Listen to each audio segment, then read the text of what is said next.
putting it on your heart. Don't offend your mom, because one of these days, Yahuwah is going to use you to talk to your mom and to your dad. But at this moment, as you're coming into this truth, you need to bridle your tongue, which means to control your tongue, okay, your voice, your speech, and learn quietly. The day will come when Yahuwah will allow you to talk to your parents, but right now is not that time. Right now, you don't buck against them. Don't go against the grain in their house. Okay. So if your mom walks into the room and she hears my voice or whatever, and you're learning from us, be careful. We don't want your mom to take what Yahuwah is revealing to you and using it against you. Everything has to be done in its season. So you're learning. Right now is your learning season. Another time when that season comes, it's going to be time for you to share, a sharing season for you to share with your parents. So be careful, okay? And that's what I want to share with you. Because we want you to continue to come back. We want you to continue to be a part of the fold. But what we don't want is your mom looking over your shoulder, and because you are still underage, you're still under her care. So, you just got to be wise about what you're doing, okay? Just want you to be wise. All right. And not to bring any problems between you and coach and your relationship with him. So, it'll just be an unspoken thing between you and coach, but you'll know to pick your times when you need to talk to coach about these spiritual matters, and Yahuwah will use your coach. But yeah, just be mindful how you are around your parents. Okay. All right. So back to what we were talking about, the digital ID. No, we're not screwed, where someone else used some more brilliant words that they wanted to use here on this live. We're not screwed. We're not screwed. Again, let's go to Revelation 13. This is why it is so important for all of you who, just like myself, have come out of Christianity, out of the whole Roman construct of this religion that they call Christianity. We need to share the same information with our friends and our family and our coworkers. Okay. Again, may Yahuwah give you that moment, an open door, and give you the opportunity to share. Because just because you see them doesn't mean that that's the opportunity. Yahuwah will allow, if it be his will, an opportunity for you to share with them, because there's going to be something that either transpires, or maybe they want to pique their interest a little more into what is your understanding of the belief, or something that's happening in the world. You can always use these as a segue, as they would say, into going into witnessing to someone or testifying to someone about the truth. Sometimes you have to come from a personal area of what you've been through, what Yahuwah has done for you, and how he is this understanding. You see, sometimes when we come straight at him with truth, there's so much blockage there that you can't penetrate their mind. But if you kind of, in a tactful way, in a strategic way, come at them from a different, like something that has happened to you, abase yourself, lower yourself, make yourself, when you was totally in the wrong before Yahuwah, let them witness to them about that. Like you guys hear me sometimes talk about when I was in prison. Okay. I don't speak about prison as a mark of somebody who went to a battlefield, like somebody who just came back from war. No, I put myself there out of disobedience, not only to Yahuwah, but to my fellow man. I did things against my fellow man that was wrong. I was a criminal through and through. And it had to take Yahuwah to sit me down, locked up in a cell, like a what would you call it? A rabid animal with rabies. Cool me down. Remove the rage, the anger, the hate, so that he can talk to me. Sitting up in a 8x10 cell, dealing with myself, talking to myself, figuring out how did I get to this point, even through the whole court system, right? So I'm telling this to people so that they can understand this is where I came from. The person that's talking to you is not the person that I used to be. Let me tell you about that person. This person that I put down. And I want them to relate. So I go back to that time. And even if they don't relate because they've never been to prison themselves to the belly of the beast, I'm going to let them know this is what I went through, why I have went on this journey, and why he has already, or I shouldn't say already, but why he has opened my eyes to this information.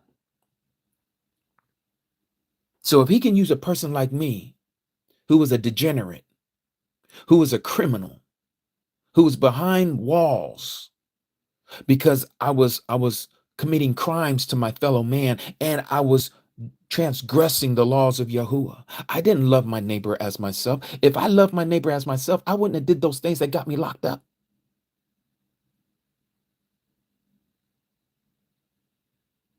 And so now Yahuah has me on this journey. I would have never thought in my life that he would have given me eyes to see what Christianity is all about. I still sometimes have to take a double take at Christianity and say, whoa, is this why John the Revelator was so amazed he marveled at the image of the beast? At the beast system? You got to think about this. Here's a man, Arach, Yohanan,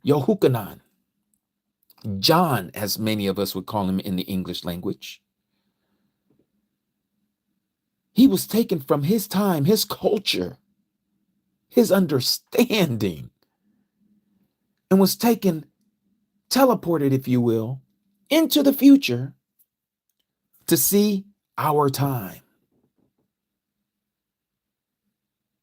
to see what they have done with the belief system that the Messiah gave to them and how it turned out. And he's marveling when he sees what has happened to that amunah, that faith, that belief system.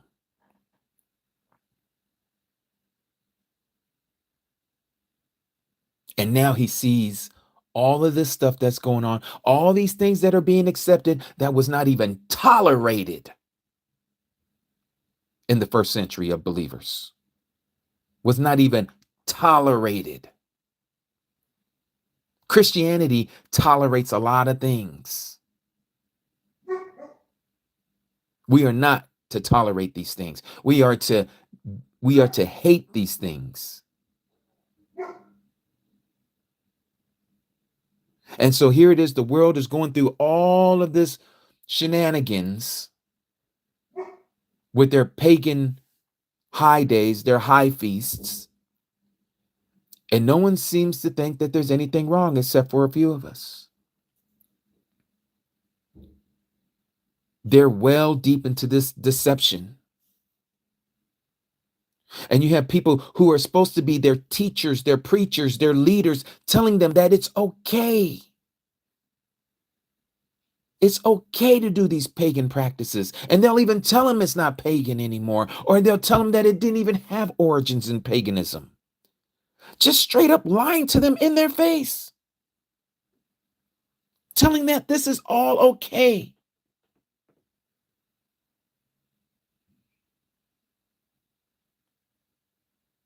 None of us is perfect. Not one of us is perfect. Not one of us wanted to know this truth that we know right now. We wanted to know the truth, but we didn't know the truth was going to take us to this. I guarantee you, not one of you ever thought when you was in Christianity, you thought that Yahuah was just going to show you the truth of the interpretation of his word, but you were still going to call yourself a Christian, right? I mean, that's what I was going to think. I was thinking, you know what? The Messiah is Christian. I want to know the truth about the origins of Christianity. I want to be a better Christian. Not knowing that Yahuah was going to open up my eyes to say, boy, I'm about to light the fire within you. I'm going to show you what you are involved with. I'm going to give it to you plain. Let's see if you can drink this cup. Let's see if you can accept this here. Chew on this scroll. Chew on it. Oh, yeah, it's sweet because I'm giving it to you, right? But wait until you get the understanding in your belly. Wait until that thing starts marinating in your gut. Wait until I start breaking down what all these words mean and where it comes from, where you have been. And then the next thing you know, pulls the curtains back like Wizard of Oz.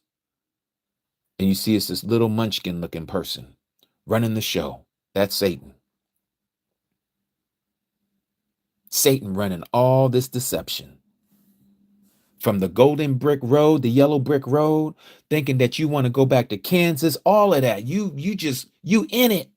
You deep involved into the Wizard of Oz. And in this sense, the Wizard of Christianity.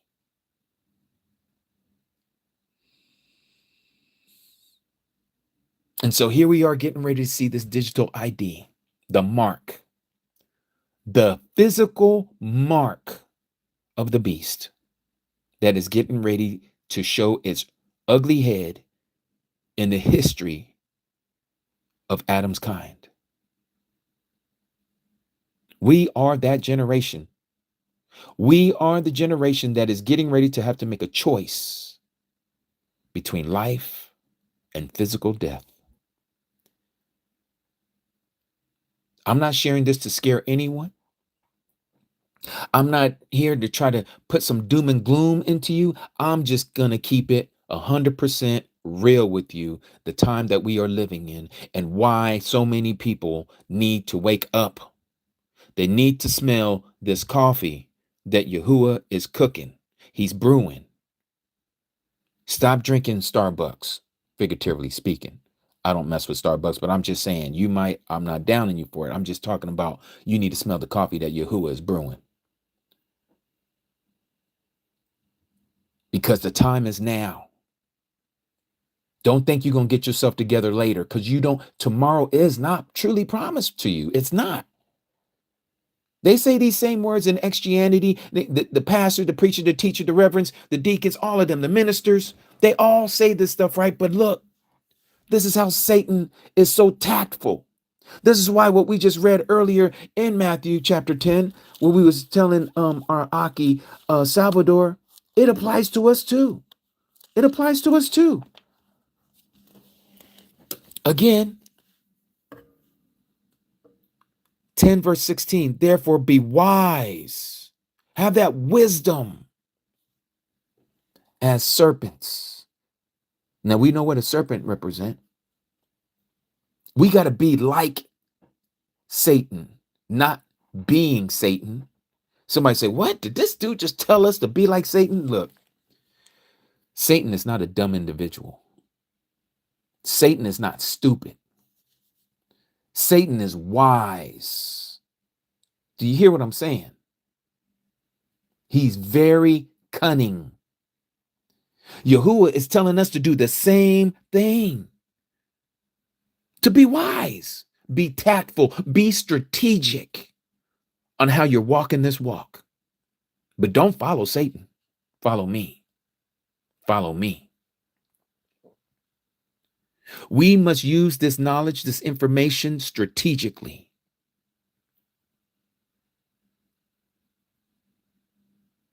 I had a very long discussion with one of our Akodis, beautiful Akodi. And I had shared a little bit of my conversation with her and her conversation with me about how she doesn't want to be a stumbling block to others. And I get it. This is what we're talking about. To be tactful, to be strategic, because the time is short. People are going to be looking at you and saying, wait a minute, I thought you're supposed to be this type of a person. They'll even call you the Christian word. I thought you was a Christian. Why are you doing this? How come you over here? They judging you. It's so funny how people who don't follow the scriptures, they know. They know already in the heart, in their own heart, the common things that should be accepted and what's not accepted. We're not talking about dietary laws and all of that.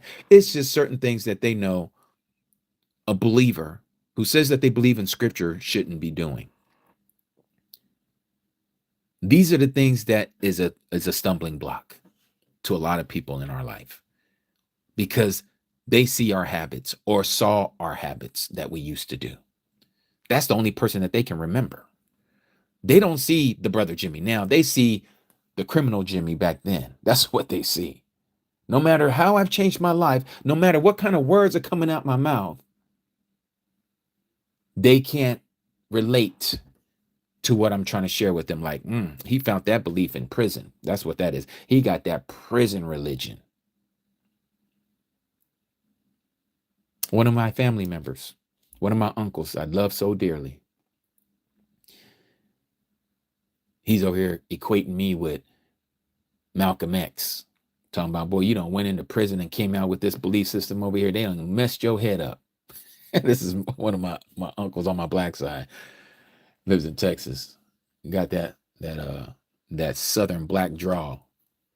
Boy, I tell you, you just like Malcolm X. You know, went up into prison and came out with all that mess.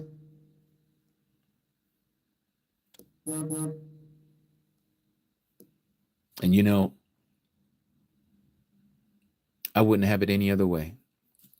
Everything that I went through, if it's to bring me back to this very moment that I'm speaking to all of you right now, I would go back and do it all over again. The 8.5 years that I had to spend behind the prison walls, being 8.5 years away from my family, 8.5 years where I was separated, even from my grandmother, wasn't able to talk to her before she breathed her last breath here on this earth. 8.5 years where I was just thinking, I was in my thoughts. 8.5 years of Yahuah showing me, leading me, guiding me through all the different penitentiaries that I had to go through until I got to that Camp Snoopy, Club Fed in the federal system. That's when he showed it to me. When I no longer had razor wire fences around the camp. I don't have no guards guarding the door, nothing to lock me down. I could walk out if I want to, just literally walk away from the camp if I want to, but I knew. Imaginarily, I knew that there was this line that I ain't supposed to walk across. And I stayed there. And while I stayed there voluntarily, yes, voluntarily, because again, I could have walked away, but I didn't. And while I was staying there behind that imaginary line, that imaginary fence, the gun line, boss. That's the gun line, boss. I didn't go past that gun line. Even though we didn't even have towers, we could have just walked away. People had done it all the time while I was over there. It's like, man, I made it to the camp. I ain't staying here. Ain't nobody telling me to stay here. But they pick up a 5-year extra charge for doing that, for escape. But nonetheless, I stayed there, and that was the time that Yahuah allowed me to now receive the beginning of the truth.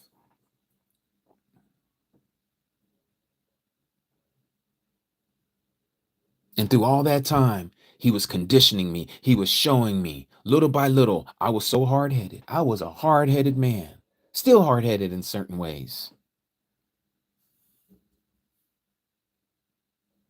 Asking and being sincere, Abba, show me this truth. And that's all the reason why many of you are in here right now, because the same thing, you might not have realized it. You might not have verbally said it in those words.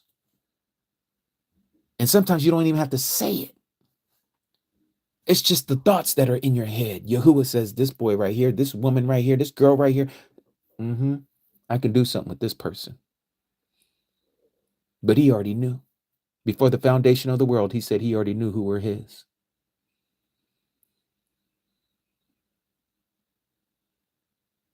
He's the one that shaped us and molded us in our womb, or in our mother's womb. He's the one that was going to make us to learn these things so that we can start to tactfully and strategically share this with others, because there's others that we need to reach. There's others that he wants to rescue, but it's going to take us to be able to do that strategically and tactfully and not just be blabbering off at the mouth. We got to be careful. Let all your words be seasoned with salt. Someone pull that passage up for us. Let all your words be seasoned with salt. Where's that located? Pull that up for us, please. We're gonna work this thing out together today.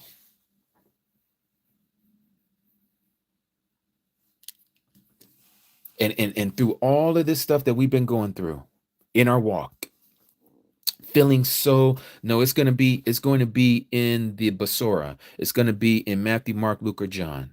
Matthew 5.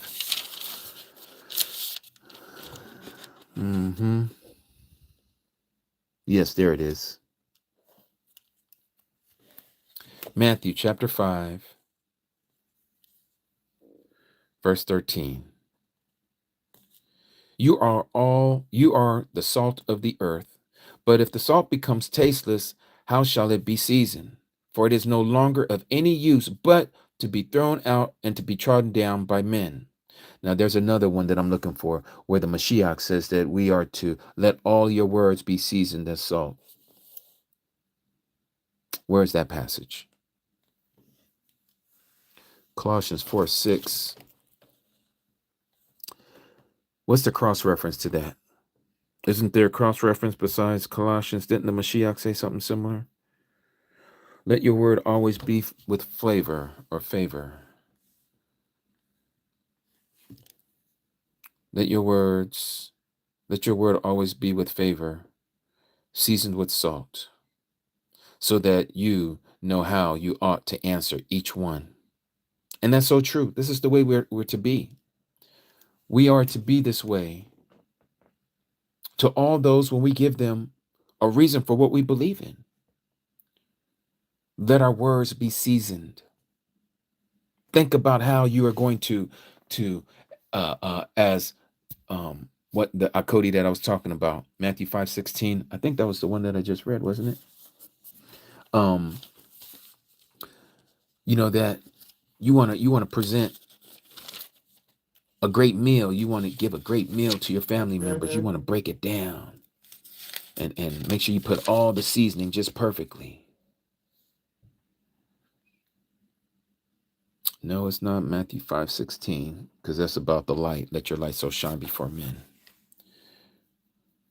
But yeah, I guess it's that one. I thought that the Messiah also said it himself. I didn't know that it was only Shaul. Let me see something. Give me a second, you guys.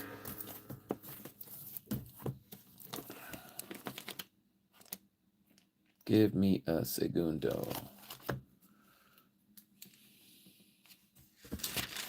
Let me see this. Yeah. The salt is pleasant, but if the salt becomes tasteless, with what shall it be seasoned? Yes. Okay. So yeah. So I guess it's between that and also what Shaul the apostle said. One of the apostles, I should say, and what he had shared there in Colossians. Okay, but yes. So speaking of what we're talking about, so again, going back to Revelation 13. I know we went down another rabbit hole, but this has to do with what I'm talking about. Because of us having to share this message, to get people to wake up, to realize about the danger, the harm of Christianity. Yes, the harm in Christianity.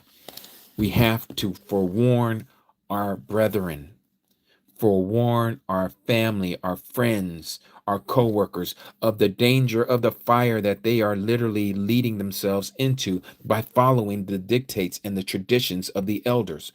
These things that we have all have been accustomed to since our youth. And we believe that it was true. Now here it is. Christianity is also seeing the danger of the mark. They're seeing the danger of the mark. But this is the problem with Christianity, just like when many of us was in Christianity. We expected that we were going to be gone. We were going to be raptured. We believed in that pre-tribulation rapture of anybody who's ever said the so-called sinner's prayer, that you are not going to be here for the so-called tribulation period. that we would be gone. We would be whisked away. We would be taken out of here. We would be harpazoed, raptured, gone, having this beautiful supper with the Lamb, while the earth is going through this cataclysmic time of 7 years of so-called tribulation, with the 3.5 year of the last part of it being the Great Tribulation. This is what we've all been taught. So yes, even to this point, they're looking at the digital ID and they're saying, look, fellas, look, Christians, the mark is coming. It's the digital ID. Yes, it is. It's coming. And it sounds like it's going to be part with this digital ID. Yes. That you cannot buy, sell. You can't do anything unless you have this mark or the number of his name. We here in this society, in Western civilization, we see the infrastructure going up at a rapid pace. Why are they speeding up so fast? What is the purpose of accelerating their programs when it comes to AI? Why do they need this? And why are they allowing all this stuff, these things that seem like they're out of order? Why are they allowing this chaos to go on? Why are they bringing in so many refugees from different areas of the earth and bringing them into their countries and unsettling their society? Why do you think this is all happening? I tell you why.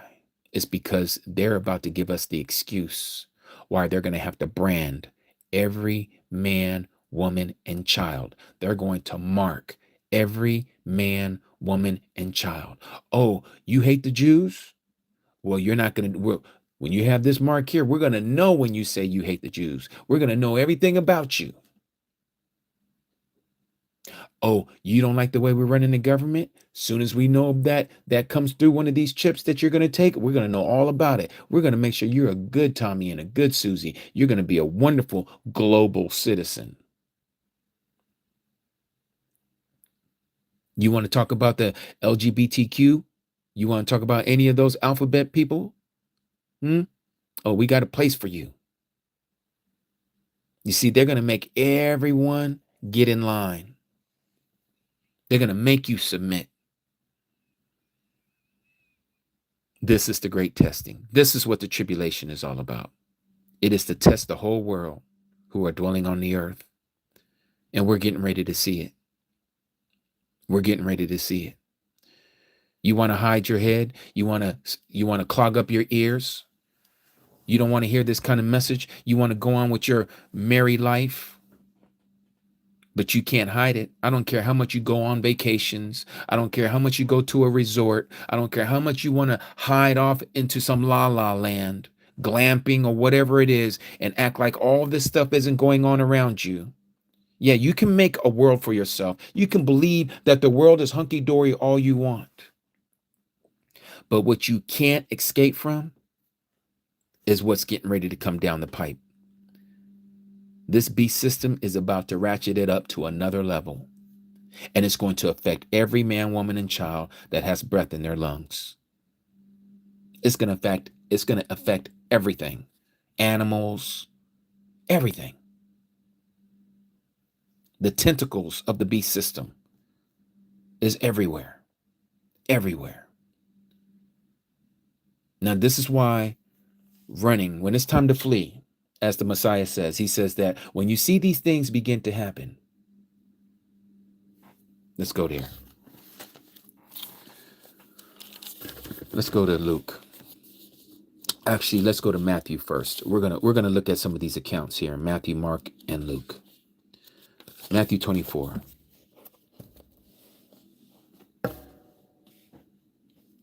Let's look at this. First, let's understand what was being asked here in Matthew 24. Matthew chapter 24, starting right here at verse 3. And as he sat on the Mount of Olives, that is our Messiah, The taught ones, the disciples, the Kadashim, came to him separately, saying, say to us, when shall this be? That's the first question. When shall this be? What is the sign of your coming, his second coming? That's the second question. And of the end of the age. That's the third question. Now, notice the three questions that was asked. Those three questions weren't just random questions. These three questions had to do with the same particular event. Let's look at it again. Say to us, when shall this be? When shall be what? When the temple shall be thrown down. Because this is what they were talking about, the temple. When is the temple going to be thrown down? This is what they were asking. And they knew it had something to be somehow connected to his return. What is the sign of your coming? And of the end of the age? This is the questions that he answers.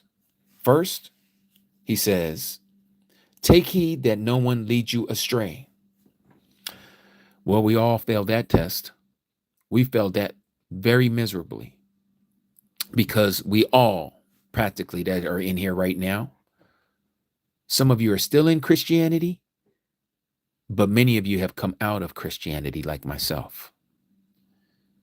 So take heed that no one leads you astray with false doctrine. Many shall come in my name saying, I am the Messiah, and they shall lead many astray. Again, this word here, or this phrase here, I am the Messiah, many people think, oh, it's talking about people who are going to say that they're the Messiah. It's talking about those who call themselves being anointed. I am the anointed, or I am anointed. My ministry is anointed. They're going to make people follow their ministry because they believe that their ministry is anointed. Not that they are the Messiah himself. Yes, we have crazies that do say that, but it's talking about there are many who are going to deceive you and cause you to go astray because they're saying, I'm anointed.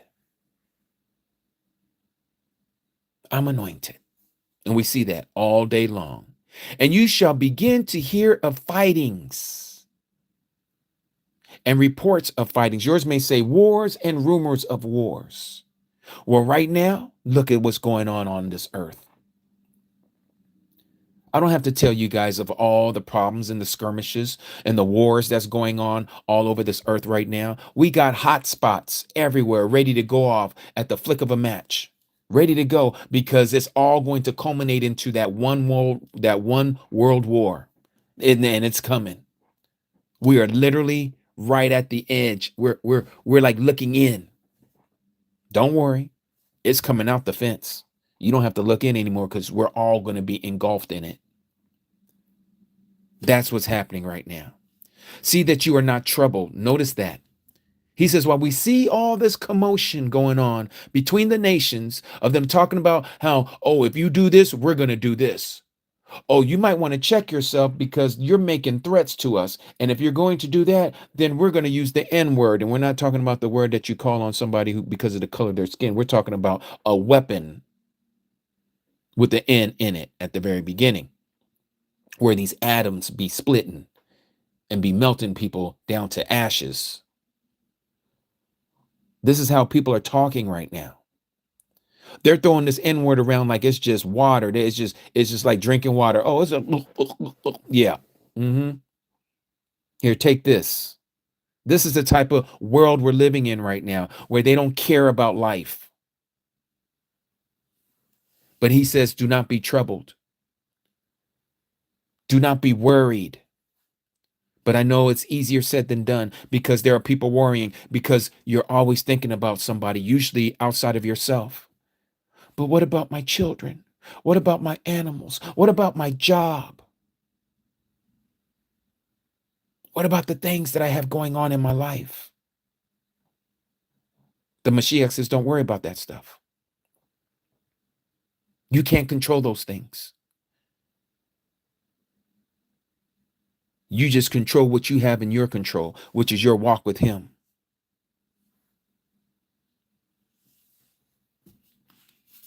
And then he goes on and says, see that you are not troubled, for these have to take place, but the end is not yet. So even though it looks like it's going to be judgment day when we see these things dropping and the world is in this chaotic commotion and things are being destroyed and life that used to be alive, people that used to be alive are now laying on the streets everywhere. So many that they can't even bury them right away. He says, don't be troubled by these things. They have to take place. This is what was already written that was going to happen. And this is why he told us that he is going to tell us all these things before it happens so that you are not caught off guard. You see, we are not those who don't believe where this is going to catch them off guard. You know, too many people around your life right now that when this happens, they're going to be like chickens with their heads cut off. They're just going to be running, franticking all over the stuff, trying to go buy toilet paper and everything else. Oh my gosh, we got to get this. We got to get that. We got to get this. And they're all over the place. And when you're looking at them, you're like, you're busy in your brain just watching. They're making you tired because you see what they're doing. But no, this is when you're to have shalom. When the whole world is chaotic, you alone, just like when the Messiah was laying in the belly of the boat and the disciples was on the surface of the boat and they were like, oh man, we're about to lose our life. Look at these waves. It's tossing us to and fro. Where's the master? Oh, he's in the belly of the boat. How could he be sleeping in a time like this? How is he so peaceful right now down there and just sleeping? Just cuddling with the pillow. And it's just tossing us to and fro. This is the way we're talking about. Same thing. Don't be of those who have little faith, little amunah, when you're seeing all this going on around you. Your Father sees what's happening. And yes, he will speak to the storm and he will calm it, but not yet. Things must transpire. These things must happen. Some of us are going to lose our lives. It's supposed to happen. It's supposed to happen. So what do we need to do to prepare ourselves to be ready for that should we have to face it? This is why we're building our relationship with the Messiah right now. This is why some of us are fasting today right now.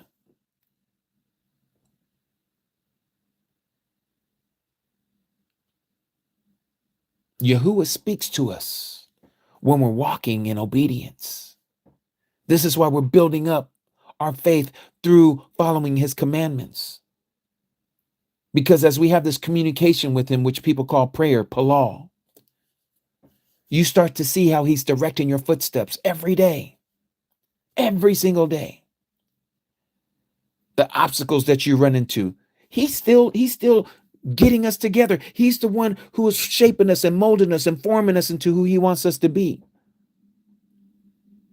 Someone in our family ends up going to the ER. What does that do? It makes us seek his face.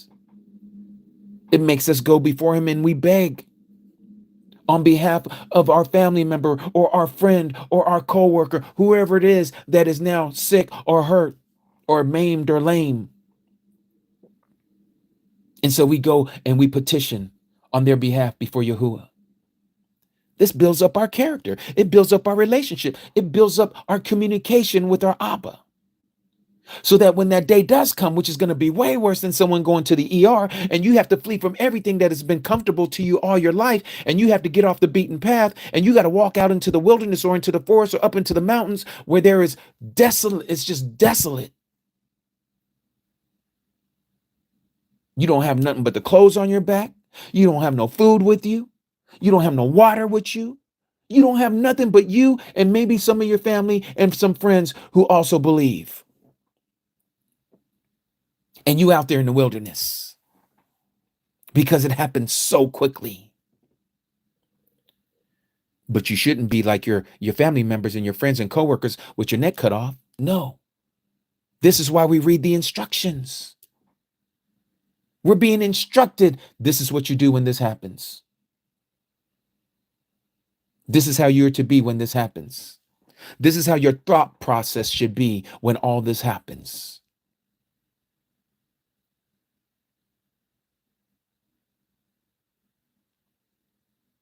That's supposed to be you.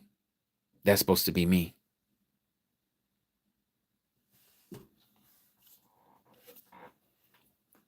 For nation shall rise against nation, and kingdom against kingdom, or reign against reign. And there shall be scarcities of food, deadly diseases, and earthquakes in places. And all these are the beginning of birth pains. We're just getting started.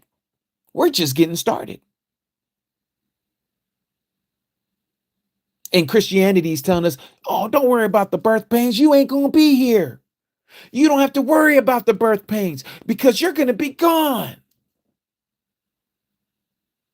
And then you have some Christians say, oh, no, these are the birth pains. We're supposed to see these birth pains. But the tribulation, oh, you don't have to worry about that. We're not here. We're not going to be here. We're going to get whisked away.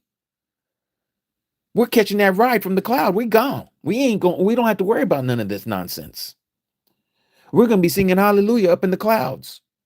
We're going to be in that big old great throne room, and we're going to be sitting at the table, and the Messiah is going to come, and he's going to wait on each one of us. He's going to serve us food.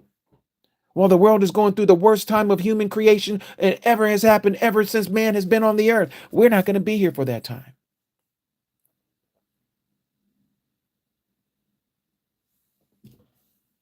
Why do you think he's saying all of this to his believers, those who are following him? Why do you think he's giving us these instructions? Don't be afraid. This is just the beginning of sorrows. Don't be troubled when you hear about all these things. He's instructing us. He's telling us. Because when you see these things happen, he says, don't your heart be fretting on any other stuff that's going on. I'm telling you before it happens. You have to know the plan. I'm revealing it to you. So don't think there's something wrong because all of a sudden you find yourself getting ready to get your head taken off because you have to do this for my name's sake. Don't be afraid. I got you. I'll see you on the other side because I'm going to bring you back up and I'm going to give vengeance in your hand and you don't have to worry about this.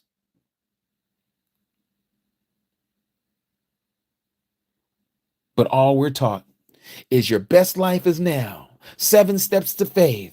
Oh, plant your seed if you have a need. Oh, we're gonna have a men's convention over here in Dallas Fort Worth area. All you Christians come and see. Or we're stopping through your town. We're gonna be at the such and such arena. Bring your pockets. Bring your purses. Bring your wallets.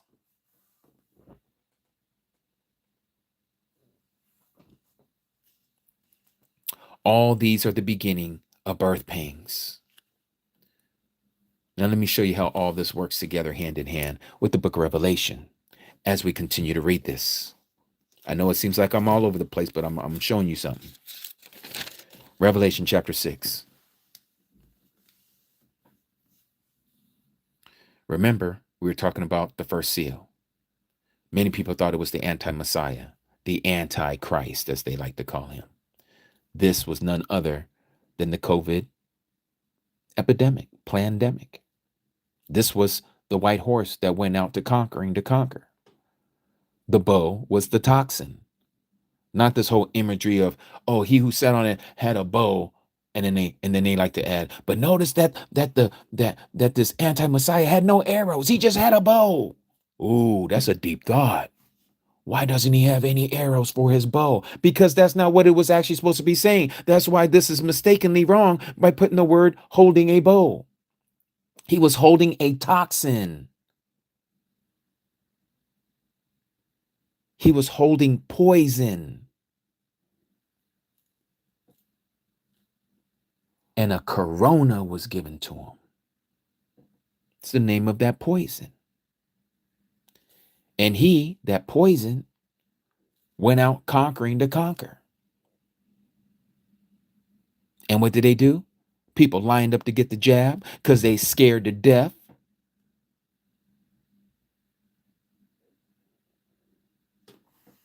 This is the disease that he was talking about right here. And there shall be scarcities of food, deadly diseases. That's the first seal. Okay. What's the second seal? The war. The war, the red horse. That's the second seal. What were we talking about? The second seal? For nation shall rise against nation and reign against reign. That's your second seal. What does the third seal talk about? Famine, scarcity of food. That's the black horse. What does it talk about right here? And there shall be scarcities of food. All this is right here.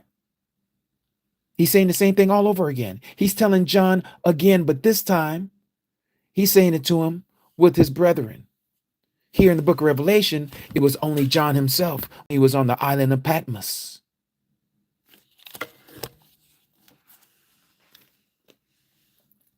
He says, all these are the beginning of birth pains. Then notice what verse 9 says here in Matthew chapter 24. Then they shall deliver you up to affliction. And what? There's that 4-letter word right there.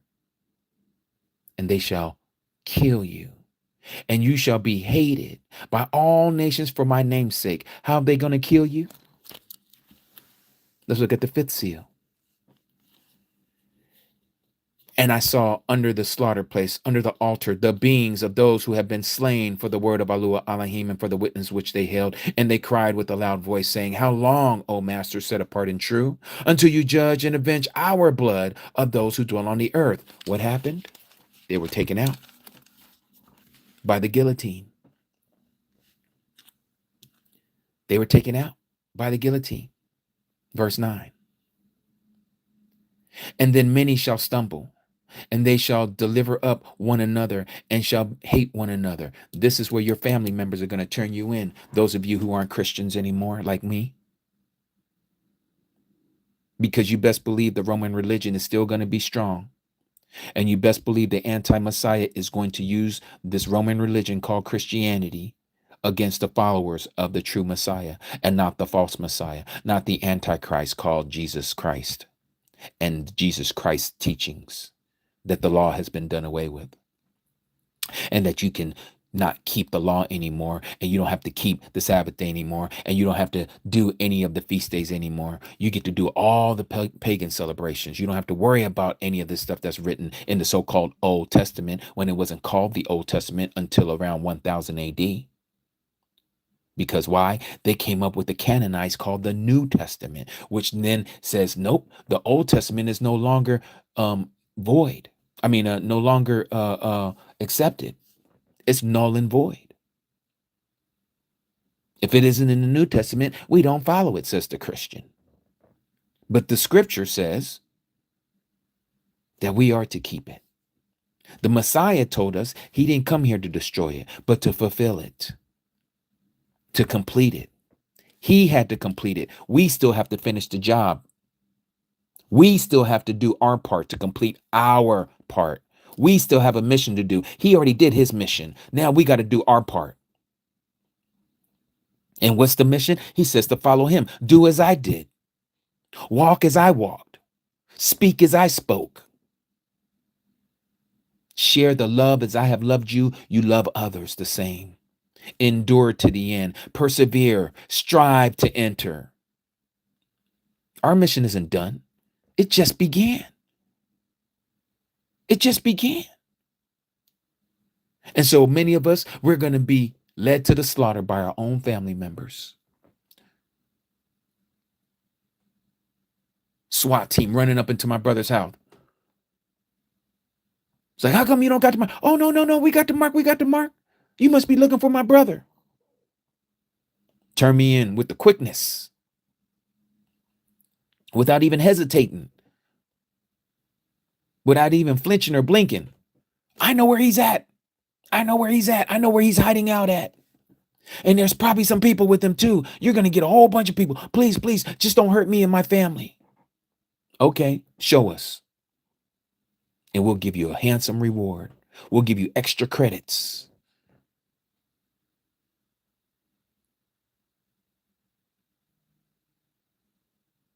And now here we come to the courts as the terrorists. We ain't terrorizing nobody, but they're saying we're terrorizing them with what we believe, with our words, because we follow the Messiah. How are we dangerous when we're telling everybody that we're loving you? We even love those who disagree with us. We want you to see what we see. We're not using no weapon. We're not using any kind of weapon. We're using words of love and encouragement. That's what we're sharing to the masses. But to those who want us to talk and bring out weapons, oh, we can bring a weapon out. You want to bring some weapons of words? We can bring out weapons of words too.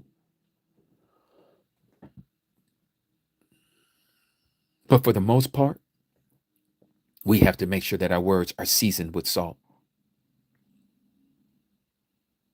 We have to take that slap on the right cheek, give them the other one also. The disrespect, the disregard to Abba Yahuwah's words. You start to learn not to cast your pearls, what you find so wonderful and so precious. You learn to not cast your pearls before swine, before non-believers, before the unclean, the common folk who don't want to be Yasharal. You start to know how to guard what you believe in because you've already shared it with them more than once, more than twice, more than 3 times, and you continue to share. But you guard those things that are most precious to you so that you don't allow that to be revealed to them because you don't want them stepping on the name of Yahuwah. You don't want them disrespecting the name of Yahusha. And so you do them a favor. Said, nope, I'm not going to go there with them because all they're going to do is trample down the name of my Mashiach. And I ain't going to stand for that. So I might as well not even expose them to that because if I do, they're going to step on what is precious to me. That's what he means by casting your pearls before swine. Don't cast it before swine. Are you calling my family members pigs? I didn't say that. The word says that. It's symbolically speaking them as being unclean, that they're filthy, that their sin is still exposed. The difference between us and them is that the only difference is our filthiness is not exposed anymore.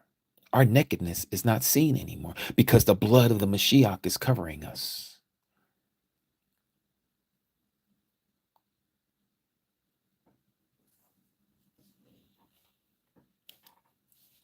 Verse 11, but many false prophets shall rise up and lead many astray.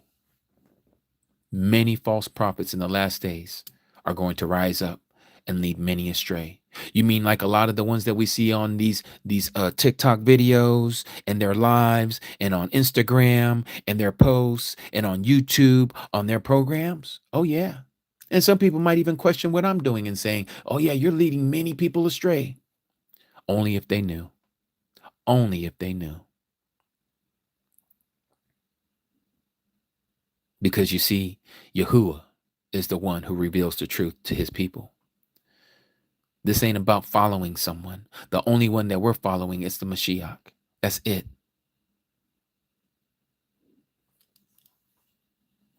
But he who shall have endured to the end shall be saved. You got to complete your mission. You got to complete your calling. You can't give up. You got to endure. And this Basora, this great news of the reign of the kingdom shall be proclaimed in all the world as a witness to all nations. And then the end shall come. When people hear this part about how this great news is to be proclaimed, it's to be preached to all the nations, and then the end shall come. What is it speaking of? What is the Mashiach talking about? He's talking about his government coming down upon this earth and how he is going to rule over all the earth, destroying all the other kingdoms. There isn't going to be no United Snakes of America anymore. There ain't going to be no Korea anymore. There ain't going to be no England anymore, and Germany anymore, and China anymore. All these nations and their countries and their cultures are going to be destroyed.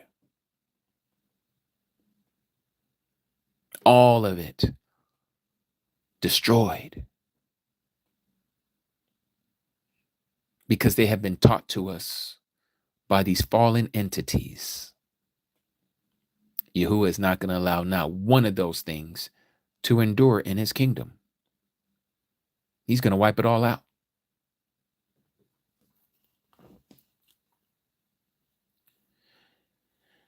Verse 15. So when you see, now he's backing up. He just told us about all the way up until he comes. This is why it says, and when this great news of the reign shall be proclaimed to the end of the world, or to all the world as a witness to all the nations, then the end shall come, meaning then he shall be revealed. Then is his second coming. That was the question. When? What is the sign of your coming? This is the sign. This is when it's coming. When you see what's going on with the world,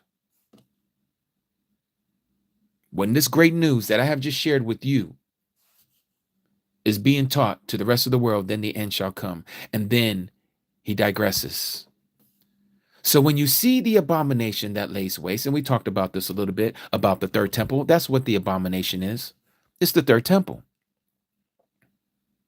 When you see the abomination that causes desolation or that causes waste, destruction, spoken of by Daniel the prophet, the Nabi, set up in the place, or in the set apart place, he who reads, let him understand. I showed you about the Temple Institute there in Jerusalem, how they have all the furnishings. In fact, they say that they can erect the temple in less than a year because they have it already prefabricated, ready to go. They just got to lift up the cement walls and put them together and put corner joists and all that stuff. And they got it. It's like putting up like a Lego set. They ready to do it. No time.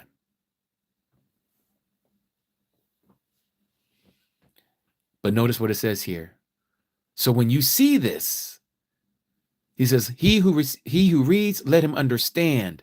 Then let those who are in Yahudah flee to the mountains. Why? Because you see the abomination that causes desolation. When you see them erecting that third temple,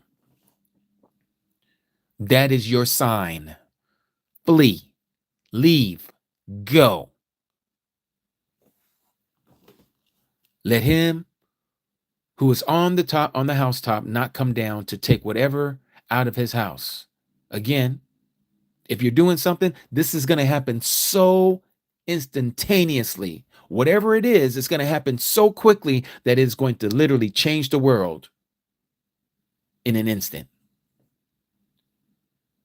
You have no time. This is how rapid this is going to happen. This is what we're being told here. And he goes, and let him who is in the field, which is at work, whatever your work is, not turn back to get his garments, meaning don't go back home. Don't be trying to pack up and bring the kitchen sink with you. Don't go out there to go glamping. You better already have what you have with you, because you can't take nothing with you. And you can't prepare for something like this other than yourself. Other than yourself. That's all you got. You got all these preppers, they're going out there and they're buying this and buying that, spending thousands. I've done it. I'm guilty. I'm like, man, I'm going to have this for this situation, for this scenario. And if this happened, I got to cover that scenario. I was trying to cover all things that could happen that I can think of. Okay, if this happens, I got to get this. Oh, what if that happens? Okay, I got to buy this. Next thing you know, you're $2,000, $3,000, $30,000 into all kinds of stuff. It's so easy to spend a lot of money on so-called survival gear. It's too easy. But that's not what Yahuah has told us to do. And woe to those who are pregnant and to those who are nursing children in those days. Now people say, oh, this was talking about when the second temple got destroyed back in 70 AD, when there was the insurrection of the Jews at that time against Rome. Yes, true. But that wasn't the fulfillment of what we're reading. You see, Yahusha always disguises his words, that it comes around more than once. Some of these prophecies repeat. It is to throw Satan and the dark kingdom off the trail. So they don't know. They overreact. They show their hand so that Yahuwah's people can see, aha, like the jab. Up, you can't buy, sell, or trade unless you get that jab. You got to show a certificate so you can come back to work. People started frantic and, oh my gosh, I got to go to Walmart. I got to go to the nearest pharmacy. I got to get this thing, or I'm not going to have a home come next week. This is why we got to wait on Yahuah. We got to wait exactly what he says. When you see the abomination, do we see the third temple being erected? No. They've been talking about it for a very long time, but is it erected over there? Is that the reason why we got to leave? No, something ain't making sense. How could that be the mark of the beast that they call the COVID-19 jab? And these certain things haven't happened yet. Well, if you're in Christianity, they say there is no sign that needs to happen before the Messiah comes and gets us, where they use the CHRIST word. He can rapture us at any moment. His second coming is imminent. They love saying that. It's imminent. It can happen at any moment. That's not what Shaul, the apostle, believed. He didn't believe it could happen at any moment. He says that there's certain things that must take place first. That's what he said here in 2 Thessalonians. What did he say there at the very beginning?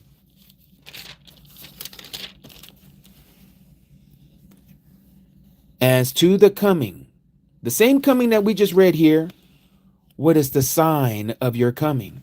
Same coming, same parousia in the Greek. As to the coming of our master Yahushua, not Jesus, Christians, not the pagan deity called Zeus, Christians. Hey, Zeus. No, we're not talking about Zeus. We're talking about the Hebrew Messiah, Yahushua, who fashioned and created the heavens and the earth, not some Greek deity. As to the coming of our master Yahushua, the Messiah, and our gathering together with him, or to him, we ask you, brothers, not to become easily unsettled in mind or troubled either by spirit or by word or by letter, as if from us, as if the day of Yahuah has come. Who's the day of Yahuah? Your translation may use the pagan word for Baal, Lord. We don't call him Lord. Why? Because we removed that name out of our mouth, off of our lips, just like he says he would do to certain people. We are those certain people. So if you don't like us saying his true name, and you like to say Lord and God, those titles that you think are his name, that's not his name. Those are titles. You have many lords, you have many gods, but what's his personal name? You say you know him, but you don't know his name. You want to give me a throw off, a knockoff? Oh, his name is Yahweh. That's not his name. That's what those Germanic Jews gave you, the so-called Jews. That's not his name. His name is Yahuah. It's Yahuah, not Yahweh. Let no one deceive you in any way, your pastors, preachers, and teachers, and evangelists, and deacons, and ministers, because the falling away is to come first. Wait a minute, I thought it was imminent. I thought there is no sign. Somebody done lied to you. You better get in the picket sign in front of your church and say, we've been lied to. We've been lied to, right there in front of your church. You should do that. You should do that. And watch the face on your pastor. He'll give you that weird looking face. Come on in, everybody. While you're on the other side of the street with a bullhorn. We've been lied to. He just come on in, everybody. Just waving everybody in at the front door. Don't let Jimmy stop you from coming in and getting this good word. Come on in. Yep. No, we're going to pray for him. No, the whole time, y'all the ones who need praying. And y'all ain't getting no good word. Y'all getting that spell word. That's what you're getting. You're getting the gospel. You're under the spell. Under the spell of God. And you say, but how are you going to say you're under the spell of God? That would be a good thing. No, all of those, everything I just said right there is all part of the delusion, the deception. God is not him. God is God Real. You may say, well, who's God Real? He's a fallen angel. You may know him as Satan. He goes by many names. Lucifer, Baphomet, Kris Kringle. Yeah, big old belly Santa Claus. Yeah, that's him. Oh, you don't believe me? Yeah, he's the queen of heaven too. Oh, yeah. He go both ways. That's why he's Baphomet. As above, so below, right? He has the innie and the outie. That's how he thinks. That's why he's bringing all this transgenderism and transhumanism and anything that has to do with trans. He's transferring everything from what is right to evil, wickedness. So if you don't come out of there, you're going to be transferred into darkness. You were supposed to be children of the light, but you're going to be transferred into the children of darkness because you're following he who believes and is a pro person of transhumanism. You think you're going to get eternal life through Satan's technology? You can't thwart the plan of Yahuah. Yahuah says this is how you're going to get eternal life, but transhumanism say nope. We're gonna thwart that. We're going around that. We're gonna find our own way to get eternal life. That's nothing but Satan that's giving you that information. But here it is, the same ones who tell you the rapture is imminent. His coming is imminent. Not according to what Shaul is saying here. Let no one deceive you. That includes your pastor, your Christian teachers and leaders, because the falling away is to come first. Notice that is to come first. What part of that is so hard for us to understand unless we're hard-headed? The man of lawlessness. Who's the man of lawlessness? This is the man who has no law in him. He has no Torah in him. It's not talking about man's law. It's not talking about the laws of your land, of your country. It's talking about the laws of Yahuah, the laws of the Creator. He does not follow them, nor does he teach them. Sound familiar, Christians? Who don't teach you to follow the law? Your pastor teaches you that. Not the Messiah. The Messiah says opposite. He says, if you love me, keep my commandments. John chapter 14, verse 17. 14, 15, excuse me. Same thing in Revelation chapter 12, verse 14, I believe it is, where he says that he gives them the right to the tree of life for those who keep his commandments. But you don't think you're supposed to do the commandments, right? That's what it means to be lawless, Torah-less. Those who don't follow the Torah, the instructions, the agreement, the contract, the marriage vows. As if from us, as if the day of Yahuah has come. As if the day of Yahuah has come. So what must happen? The falling away is to happen first. And then the man of sin is to be revealed, the man of lawlessness. Yours will say the man of sin. What is sin? The transgression of the law. That is to be lawless. So right there is letting you know that he is one who doesn't follow Torah, nor does he teach Torah. That's exactly what Christianity does. Christianity does not teach Torah. It teaches you customs and the commandments of men. This is exactly what the Messiah came to destroy from the Pharisees and Sadducees. You teach what you say is the commandments of men, but you forget the commandments of Yahuah. And you purposely do so.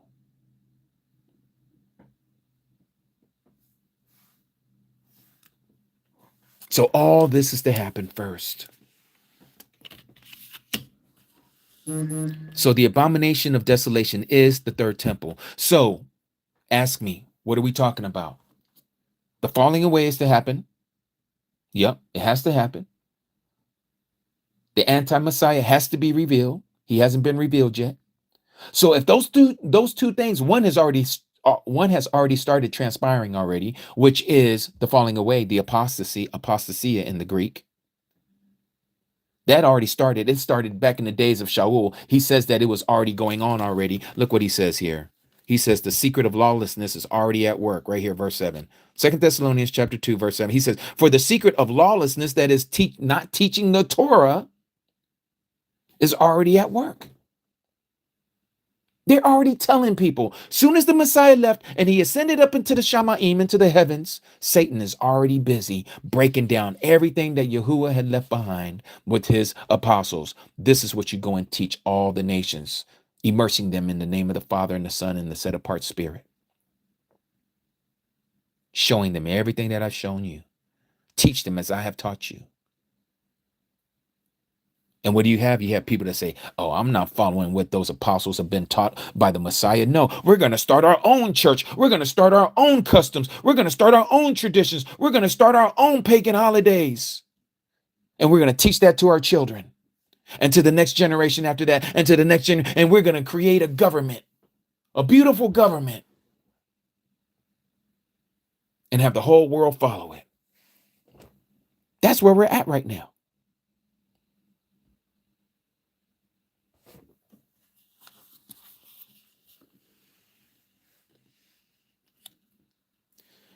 And so then what does it say here? Pray that your flight does not take place in winter or on the Sabbath. Family, we just entered into the winter season. I would suggest that we all palal that this doesn't happen during the winter months. May it happen during the time of the equinox, be it the spring or the fall, where everywhere on the earth kind of has a decent weather, where it's not too cold and it's not too hot, that we can flee. And those of you who are married, and those of you who are raising children or having babies, be careful. Palal that you're able to go through the pregnancy without any issues, and this doesn't happen during your time. Those who are nursing children, even at that time, because we're going to have to be keeping running, even at that time, running from place to place.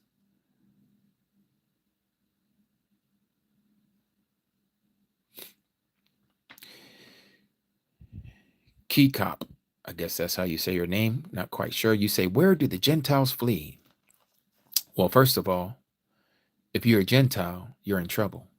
You must become Yasharal. Let me say that again. If you are a Gentile, I'm talking about a state of mind, not your physical DNA. Okay? Not your physical DNA.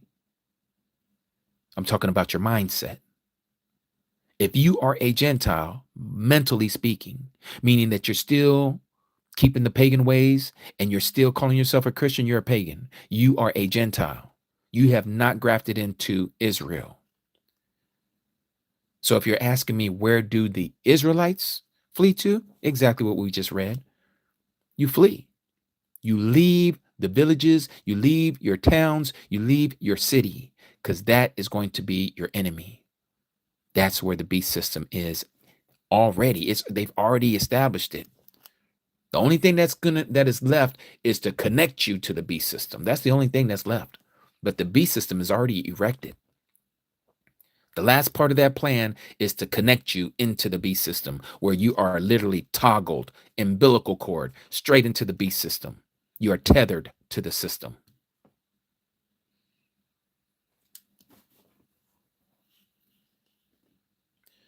For then there shall be great distress. Your translation may say, for then there shall be great tribulation, such as not been since the beginning of the world until this time, no, nor ever shall be.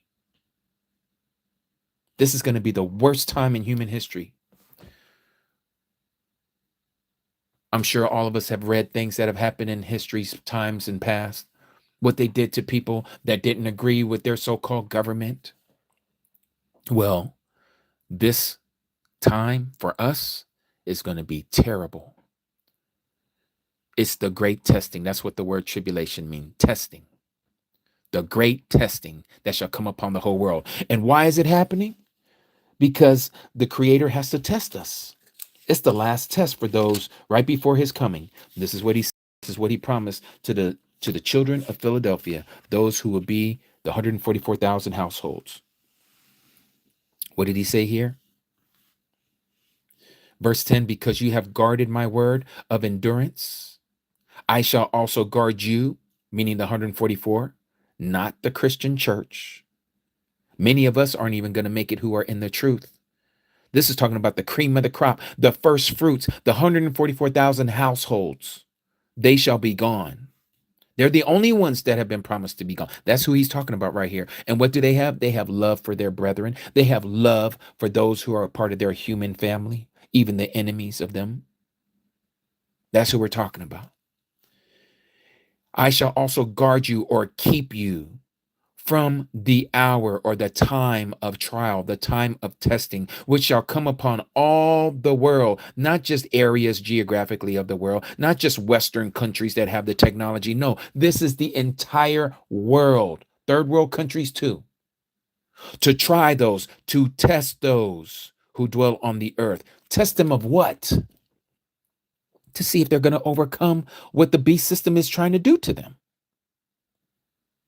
The beast system wants them to be tethered and plugged into the system. So they know who you are. They know all your feelings. They know what's going on in your brain. They know everything about you. This is what Satan wants. This is the all-seeing eye on the back of the dollar bill. It's the great seal of the United Snakes of America. This is where Satan sits. This is his kingdom. The one that we all fell in love with. It's called the American dream. But soon as you wake up, you realize it's the American nightmare. But for the meantime, some of you still believe that you're in the best country in the world. Why do you say that? Because you have all this stuff at your disposal. Whatever you want to do, long as it's legal, and even some of the illegal things, because you tried to circumvent the law, their law, what they call being legal. You love it here. You enjoy it here. You love Satan's playground. This is his playground. This country is his playground.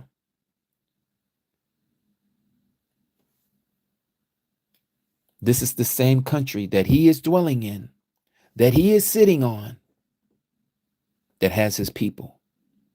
This is why the Great Awakening started here, in this country, amongst his people, the true Israelites, and those who are being grafted in of the Gentiles. We are his people.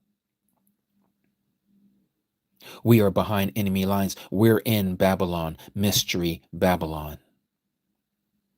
She goes around the world terrorizing all the other countries. And this is where we find ourselves.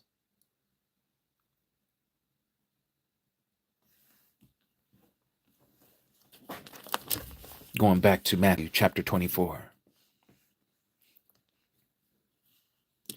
Verse 22, and if those days were not shortened, no flesh would be saved.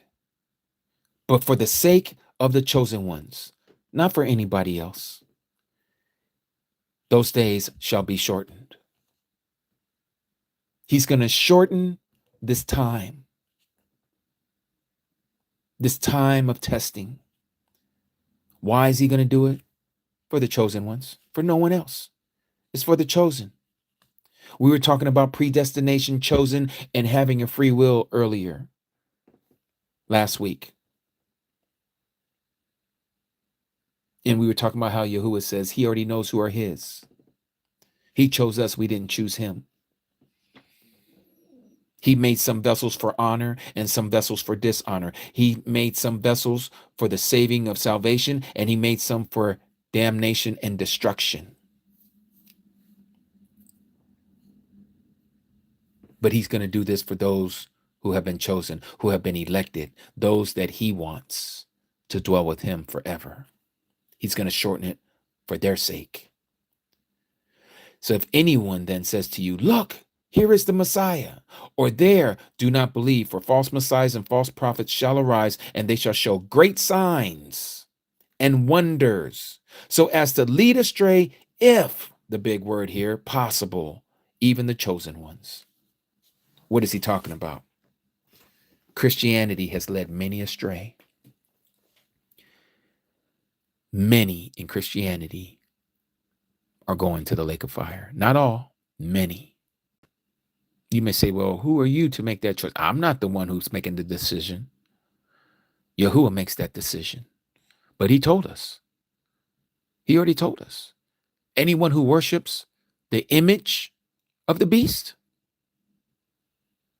Let's go there. Let's look at that again. Revelation 13. What does it say there?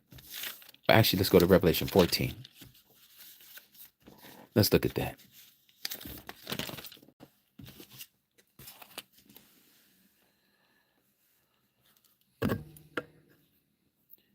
Verse 9. This is chapter 14, verse 9 of Revelation. If anyone worships the beast and his image. So then who is the beast? Jesus the Christ. We're not talking about what it speaks of the Messiah in the Gospels, as you call it. We're talking about what they say Jesus taught and his image that the Catholics done gave you, Protestants. After all, you are the daughters of the mother. The mother is the mother church. She is the whore riding the beast. She is Christianity. The beast is Satan. Satan upholds the beast system. Receive his mark upon their forehead or upon their hand. This is yet to come. That's when you're plugged into the system. These shall drink of the wine of the wrath of Yahuah Elohim, which is poured out undiluted into the cup of his wrath. And he shall be tortured with fire and sulfur before the set apart angels and before the Lamb. What makes the distinction? What is the distinction?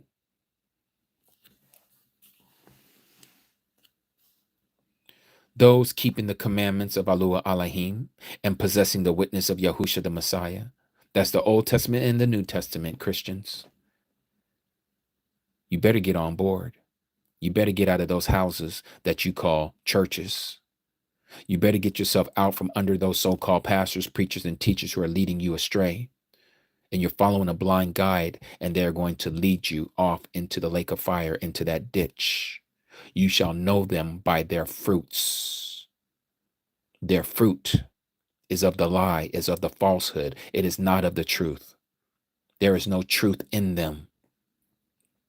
They'll teach you about Jesus Christ from Sunday till Wednesday and Wednesday back to Sunday, but they will not teach you about the commandments. They won't teach you about the true name. They won't teach you about the Shabbat. They won't teach you about the 7 feast days. They won't teach you about nothing that this book says, but they'll teach you all the traditions and the customs and the Gentiles' holidays all day long. All day long. They'll teach you about all these steps to this and steps to that and to do this to get that and to do that to get this. But they're not teaching you what the Messiah taught his disciples. They're teaching you about how he's 3 instead of being 1. They're just totally flipping the script altogether. And they got you in your mind believing that 3 is 1. That's nowhere in scripture. He never says 3 is 1. He says he is 1. Not 3 is 1. He is 1, not 3. This is the doctrine that we have all accepted. I used to preach this behind the pulpit. I'm not the only one who used to do that before that have my eyes open now. I'm sharing this truth because it has been placed on my eyes and in my heart to speak this now upon my lips. Because I have to do some damage control that I've done from my past because of my understanding as it was taught to me, as it has been taught to many of you. We thought it was okay to be Christian. We thought it was fine to do Christmas. We thought it was okay to have our kids going out looking for the Easter egg every Easter. We had no idea that this stuff was pagan. We had no idea that we were literally leading our children into the slaughter of the fire, giving them over to Moloch, just like they have done in the past. You have your children passing through the fire to Moloch. That's what we're doing by showing them all this paganism. Patriotism is the same thing. Patriotism all over the place. Got your kids enrolled and enlisting into this United Snakes military. Dying for corporate America. making you corpses. That's exactly what corpse oration is. A whole bunch of corpses cooperating. And that's what we did.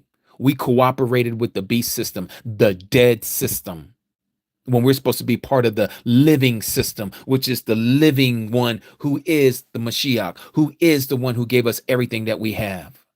But nope, we want to be part of the dead system.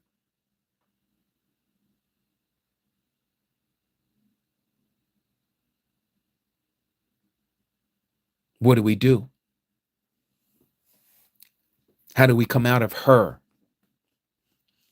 You got to change your ways. You better get on your knees and you better beg and plead before Abba Yahuah to open up your eyes of understanding to what is all around you, because it's everywhere.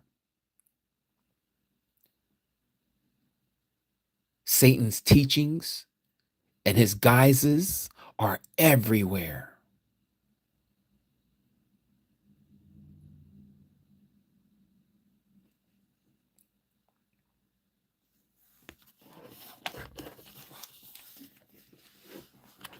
Tell you, people don't like to hear this kind of truth. They do not like to hear this truth. You're saying Christianity is false? You're saying Christianity is the beast system? I'm not saying it. You got to see it for yourself, but you can't see it unless you have eyes to see and ears to hear.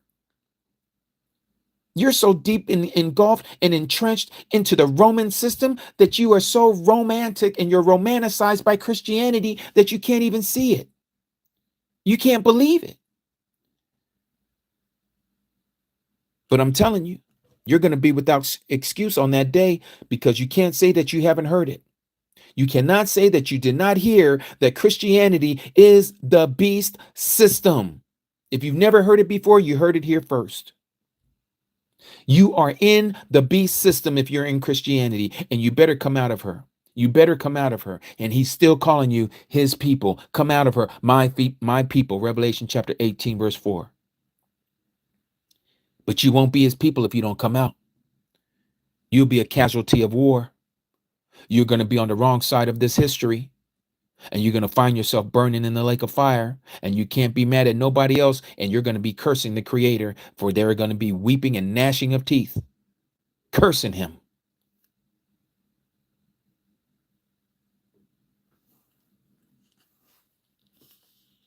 Because false messiahs and false prophets shall arise, and they shall show you great signs in the name of Jesus. And they're going to show you wonders in the name of Jesus, so as to lead astray, if possible, even the chosen ones. This is the same thing that we was reading here in 2 Thessalonians, where I didn't actually get to read it for you, but let me read it for you right now. I'm not going to read all of it, but I'm going to read that part.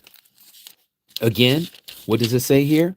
You got to get all this into your body. You better get it into your mind. You better understand what is coming. Again, the coming of the lawless one, the coming of the one who doesn't follow Torah, who doesn't teach Torah, nor teach others to follow Torah, just like Christians do, is according to the working of Satan, with all power, again, in the name of Jesus, and signs in the name of Jesus, and wonders of falsehood in the name of Jesus, and with all deceit of unrighteousness in those perishing, because they did not receive the love of the truth in order for them to be saved.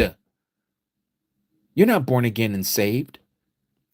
You're born again into Christianity. That's what you was born again into. You was following the world in its worldly ways, but you then adopted Christian ways of the Christian religion. But guess what? You don't feel like you had lost anything. You just change your vocabulary a little bit, maybe dress a little different, maybe listen to different types of music with different phrases and a different deity. And now you all Christianized. But you still do the same holidays as those who are atheists, those who don't believe in the Messiah. You still do those same holidays. Why? Because it came from your Christian belief. They're the ones who gave you all of that stuff and got the whole world following it. They don't even have to mind. In their mind, they're Christian through and through, just like you, because they're following the same high days. They're following the same calendar. With all those who are perishing. Why? Because they did not receive the love of the truth, our Messiah, who is the truth. His word is truth. His commandments are truth. In order for them to be saved. And for this reason, what reason? Because they didn't have love for the truth. They have love for the falsehood, the lies, the customs, the traditions of men. For this reason, Yahuah Elohim, the creator, not Satan, the creator is going to send them a working of delusion, a working of deception. Some of your translation will say he's going to send them a great deception for them to believe the falsehood, which is Christianity. Christianity is the lie. Christianity gave you this lying doctrine that you don't have to follow the commandments. Christianity changed the image of the Messiah. Christianity changed the name that is above all names for you to call upon to be saved and gave you a fake name, a fake password, if you will. You're going to say the wrong name at the gates of heaven. I believe in Jesus, let me in. Not with that name, you don't. Not with that name, you ain't getting in. You better come again. Put some respect on his name. What's his name? Let me ask you again. What's his name? Do you know the Father's name? Do you know the Son's name? Do you know? Oh, his name is Lord. Really? You have no idea who you're calling upon, do you? You have no idea. Why? Because you don't know. You haven't been chosen. You want your eyes to be kept from the truth. You want to continue to follow Christianity. But I'm begging you guys right now to look into this matter.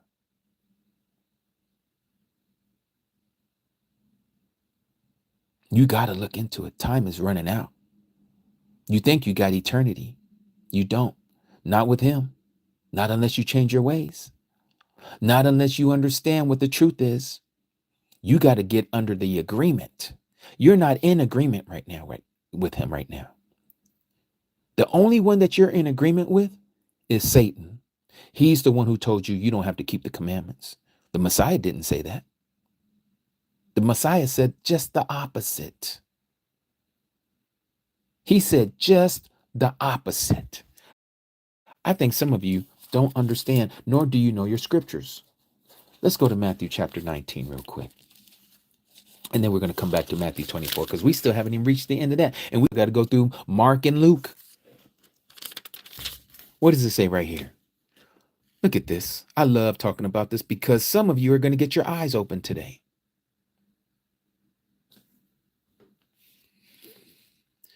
Verse 16 of chapter 19 of Matthew. And see, one came and said to him, Great teacher, what great thing shall I do, or righteous thing shall I do to have everlasting life? Notice what he's asking. He wants everlasting life. That's what we say, what we want when we say, when you go to these churches and the pastor says, before he does the altar call, what does he say?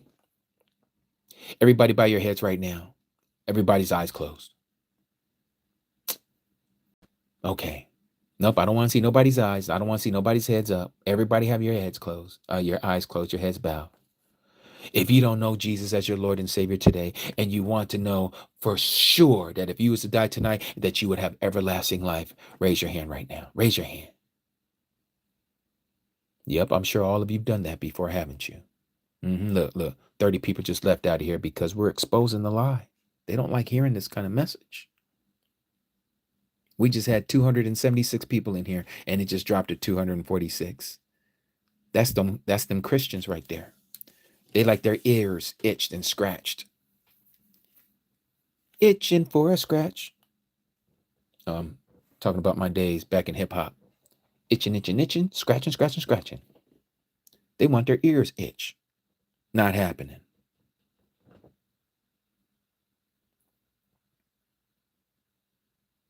They don't want to know this. Again, what did he say?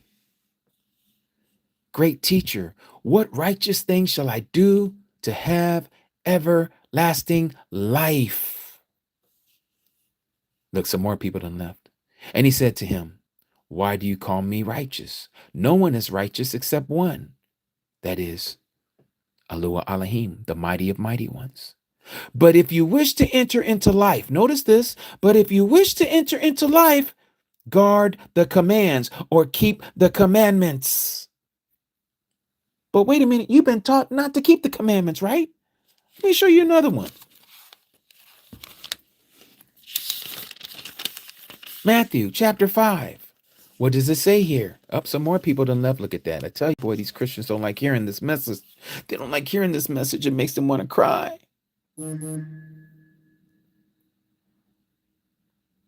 Why is it so difficult for some of you to hear this message? You're thinking I'm personally attacking you, and I'm not. I'm attacking Satan's system.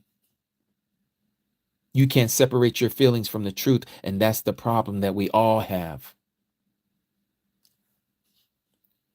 Notice what it says here in Matthew chapter 5, verse 17. Do not think that I came to destroy the law or the prophets.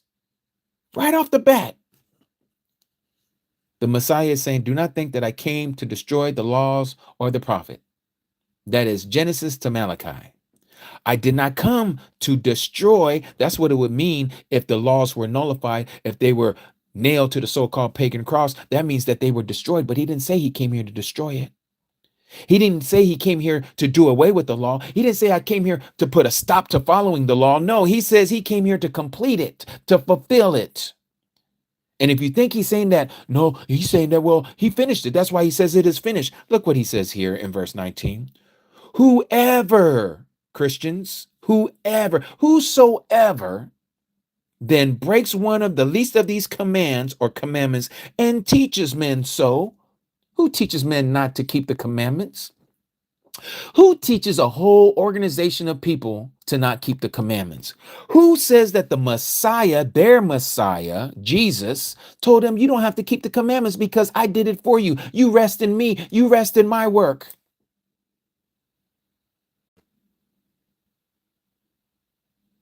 But I just showed you what the Messiah said to the young ruler. What must I do to have everlasting life? He says, keep the commandments. But your pastor, preacher, and teacher says, no, we don't do those things. We just rest in Jesus and all he did. That's it. That's all we got to do. Just believe in him. In fact, ask him into your heart right now. Ask him into your heart. Believe in your heart and confess with your mouth, and you shall be saved. Romans chapter 10, verses 9 and 10. That's all you got to do. Twisting up the words of Shaul, who they call Paul. Paul knew it was more than just confessing with your mouth and believing in your heart. He knew that. That's why he says that we must continue. Shall we continue in sin? That's what he says in Romans chapter 6. The same one who said that in Romans chapter 10, to confess with your mouth and believe in your heart and you shall be saved. It's the same one just a few chapters before that says, shall we continue in sin? Certainly not. What does it mean to be continuing sin? To break the law of Yah. He says, no, we should not continue to break the law of Yahuah. If the law has been done away with, he wouldn't have to make that kind of a statement that we do not to put away the law. He says, no, we establish it in Romans chapter 3, verse 31. So how could the law in one hand be done away with, and then yet at the same time we establish the law? Make that make sense for us, please, Christians. You can't. Because you're going to do all kinds of verbal gymnastics, as my Aki Al would say, because you're going to try to make it make sense for yourself in your brain to even confuse yourself when you just don't want to read what it says for yourself. He tells you clearly, if you love me, keep my commandments. These are the ones who love me, those who keep my commandments, who do what I say. Why do you say that I'm your master, but you don't keep my words? You don't follow my words and do what I say. That's what Christianity has taught us. We don't have to do what he say. We do it the way that we perverted Paul's letters. We do what he say. Paul says that if you try to keep the law, then the Messiah has nothing to do with you, that he is no good for you.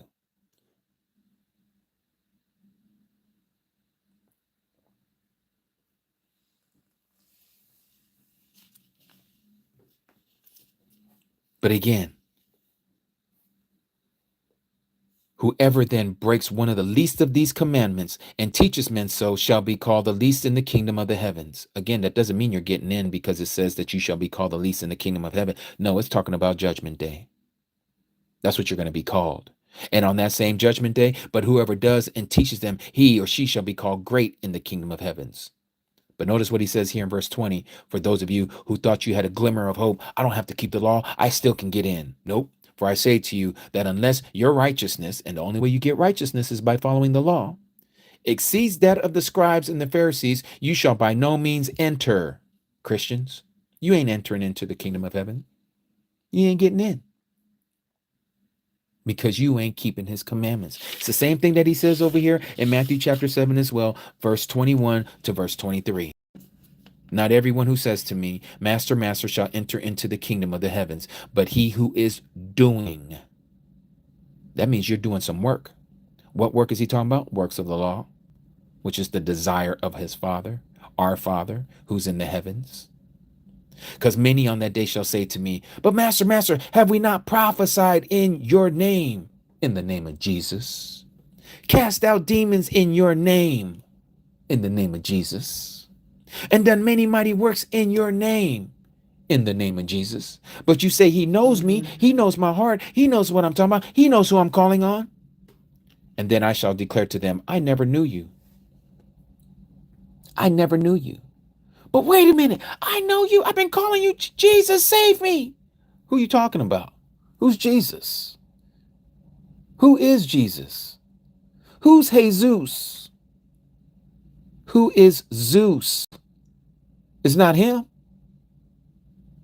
But that's what you've been calling him all this time. That's what we all been calling him all these years.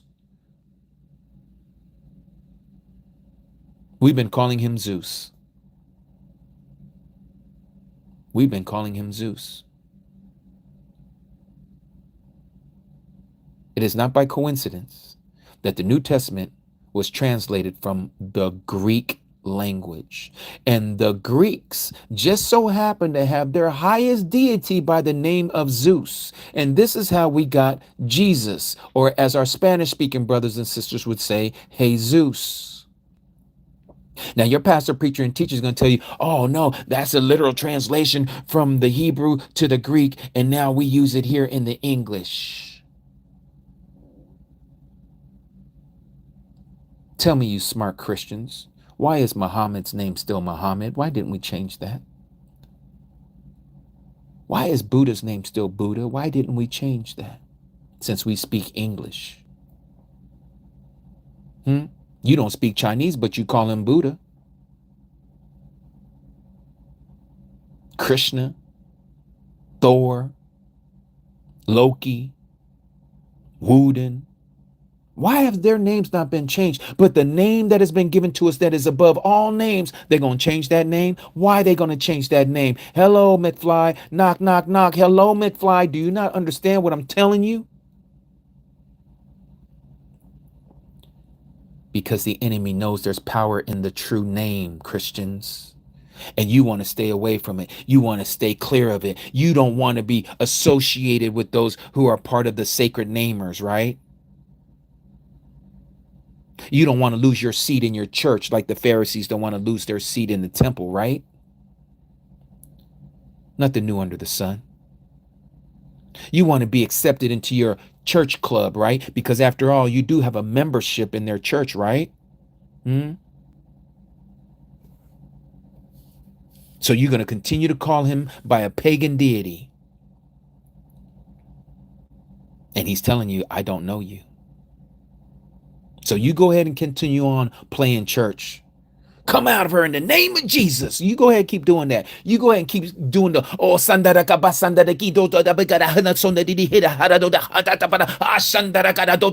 and laying the hands on people, and they're supposed to be slain in the spirit, laying down, panties showing, and all kinds of stuff. Y'all keep on playing church. You keep on playing church. That's not his assembly. That's not his assembly. Nowhere in scripture do you see anybody calling themselves being slain in the spirit, laying down in any synagogue or any assembly.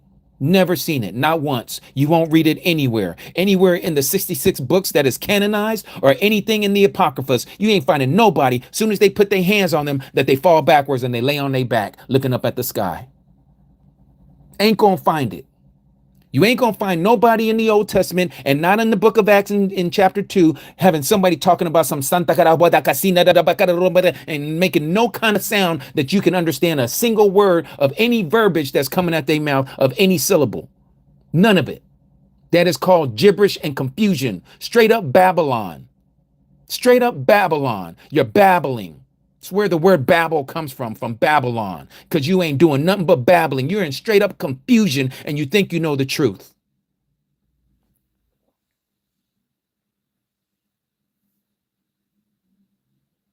And you want to give every excuse, the reason why you want to keep on. Ooh, I felt the spirit. And doing all that mess. Putting on a show as if you can turn on the Ruach anytime you want to, as if you have a switch to turn on the spirit whenever you want to, putting it on show for everybody to see as a spectacle.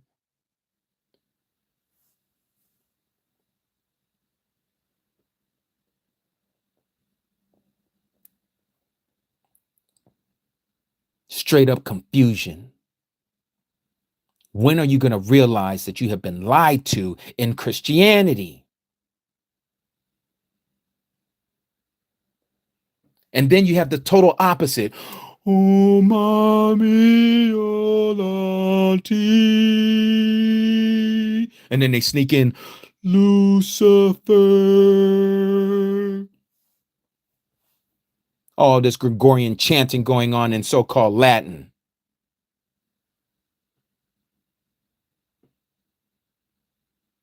But you love this. You love it. You love being entertained.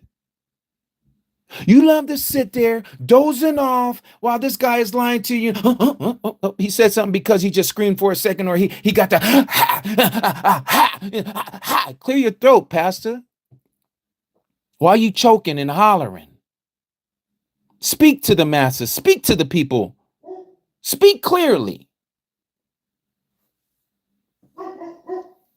But no, it's an issue because you love to be entertained. That's how we all were. I'm no different. That's the way I was. I'm telling you everything that I have experienced, and I was just as wrong as the next man or woman. And even more so, I'm, as Shaul would say, I'm the chief among sinners. I'm chief amongst those who broke the law. I done broke every last one of them in my mind, and some of them in physicality. I've actually done it, yes. Before Yahuah, yes. I stand guilty as charged.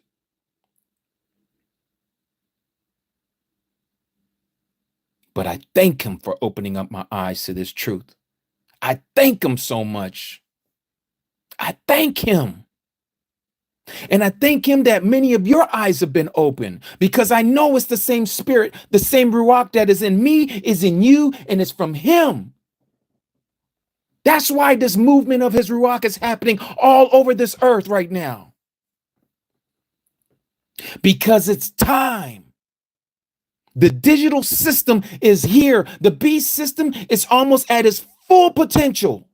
This stuff does not happen overnight. They've been building this system for almost 2,000 years.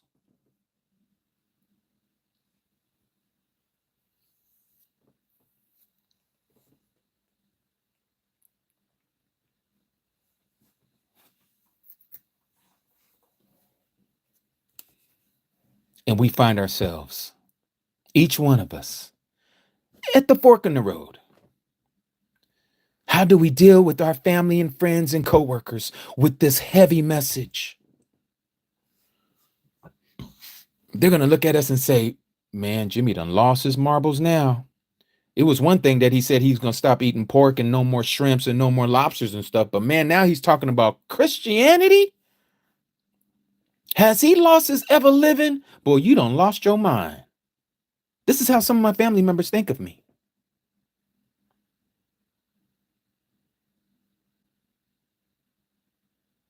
This is how some of my family looks at me. When I come around, up here he come. Man, don't, hey, look, When Jimmy comes around, don't talk about nothing that has to do with spirituality, or don't even say Jesus. Don't say nothing like that around him, because he's going to use that as an opportunity to make you feel like you are following Satan. So don't say nothing around him. I'm serious. This is the way they is with me. They don't want to give me a moment. They don't want to know the truth. They are literally purposely not having what's the word I'm looking for? Intellectual conversation with me when it comes to spiritual matters. They don't want to have that conversation with me, because the way they look at it is as if I'm debating them, and I'm not debating them. I want them to open up their eyes. I want them to understand what I'm seeing, for them to see the same thing, to open up and look into these matters. Don't just take my word for it. Go and look into it. You say you want everlasting life, well, then make sure you have it. Don't be following a tradition of men. And that's what many of us have done. We don't study to show ourselves approved. We think we study to show ourselves approved, but we aren't studying. The only thing we're studying is the same garbage that they keep teaching us in those four walls called the church. And so as long as you're staying within their parameters, you ain't learning no truth. You're learning tradition. You're steadily learning better on how to do those traditions of men. That's all you're doing. You're a traditionalist. That's what you are. You got to come out of it. You got to wake up. You got to smell the coffee. You got to smell the coffee. This is why the Messiah says that you cannot pour new wine into old wineskin. You can't. Those people who are the old wineskin, those are the religious folks. You try to bring them some revelation, new revelation that is being restored to the people. Oh, they can't accept that. No. They gonna crack. That wineskin gonna bust. They can't handle that truth. Literally, they can't handle it within their vessel. That's why they crack. It's gonna spill out. They can't hold on to that. It's too heavy. It's too pure. It's too rich. They like the junk food. They like that stuff that's going to give them all that spiritual obesity. That's what they want. They want all that stuff. They want all the teachings of T.D. Jakes and Benny Hinn's and all those people who be putting it on the platter for them to eat it. But they don't want to eat the bread that came down from heaven. They want the bread of men. They want the bread of men.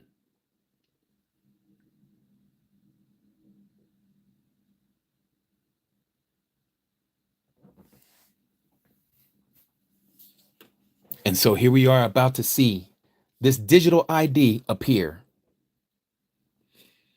right here in our backyard real soon, Mishpachah. Real soon. And if you don't prepare yourself to be ready for what's getting ready to happen, you're going to get caught up. You're going to get caught up. You're going to find yourself taking the mark.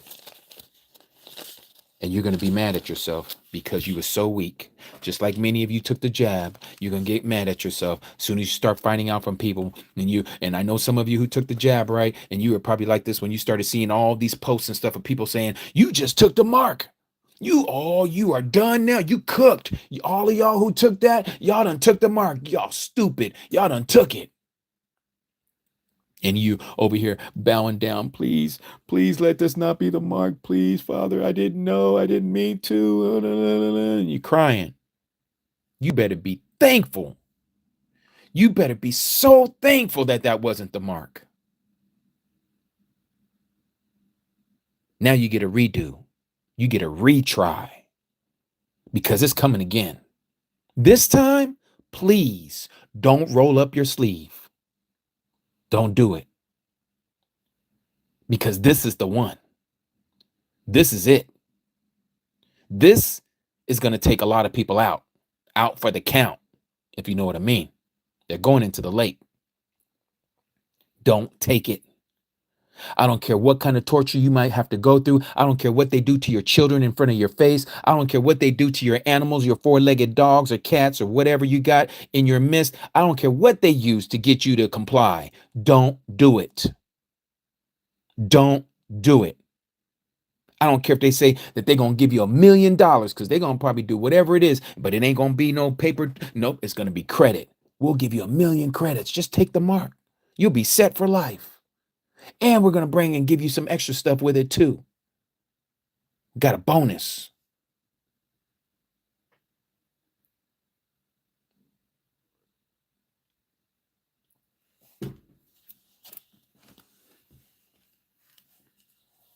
Notice what he says here.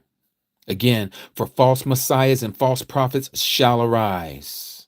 These are the false leaders, the ones who are teaching you men's doctrines like Christianity and Islam and Judaism and Kabbalism and all the isms of the earth. And they shall show great signs and wonders. This is why you can't go by Jesus because you see somebody casting out a demon in Jesus' name, just like we read in Matthew chapter 7, verse 22. He's going to say, I never knew you. You did it in the wrong name because you were told that it was the wrong name and you still didn't want to believe it was the wrong name, and you still laying hands on people, slaying them in the spirit in the wrong name and thinking that there's demons coming out of that person. And sometimes it is true. Satan will talk to those that are under him. Come up off of that person. Let's trick him. Let's trick her. So as to lead astray, if possible, even the chosen ones. See, I have forewarned you. He forewarned us beforehand. So if they say to you, look, he is in the desert, do not go out. Or look, he is in the inner rooms, do not believe. For as the lightning comes from the east and shines to the west, so also shall the coming of the Son of Adam be. What is he saying? The false Messiah is going to trick the world that it's the second coming of him. And guess who he's going to trick? All you gullible Christians. All you gullible Christians. Remember, what did he say here? For false messiahs and false prophets shall arise, and they shall show great signs and wonders, so as to lead astray, if possible, meaning that it's not possible. For those of us who are walking in the truth, it is not possible for you to be tricked, for you to be deceived. We're going to know who he is. But many of you Christians are not going to know. You know why you're not going to know? Because soon as he drops down the C word on you, it's like you just say, oh man, he's one of us. That's right. See, you think the Antichrist is going to come and just say, I'm Satan. Take my mark. No, it's not how he's coming. That's not how he's coming. This is how he's coming. Let me show you how he's coming. Chapter 13, verse 11, Revelation. And I saw another beast coming up out of the earth, and he had 2 horns like a lamb and spoke like a dragon. How does Satan speak? He masquerades himself as an angel of light. That's how he speaks. He doesn't tell you he's evil. No, no, no. He wants you to think that he is the one. He wants you to think that he is the creator of heaven and earth. He wants all the praise.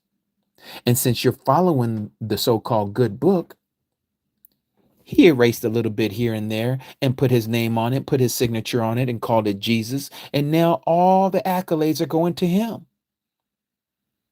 It's all going to him. It's not going to Yahushua. It's going to him. This is how he deceives the whole world.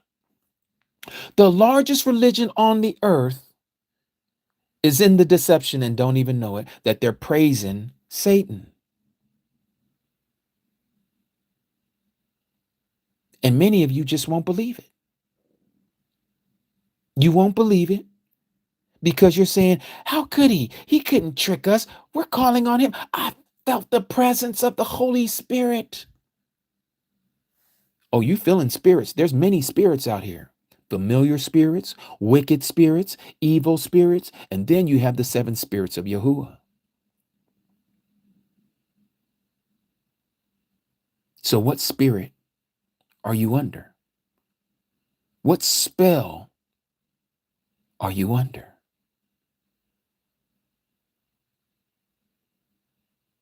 You're under the Christian spell.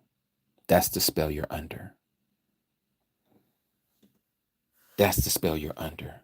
And so he's going to come speaking like a dragon, all nice and soft. He's going to play on your emotions. He's going to make you feel that you're okay, you're saved. You know the truth.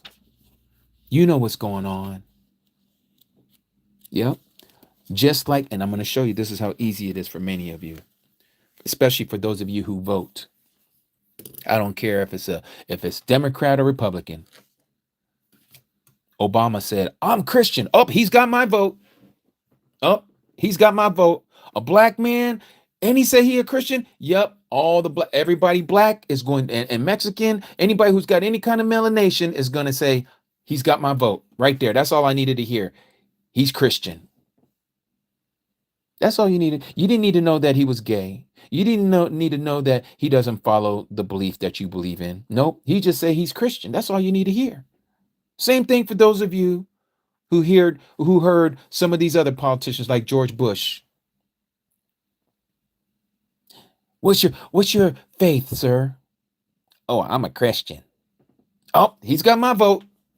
He's got my vote. He's got my vote.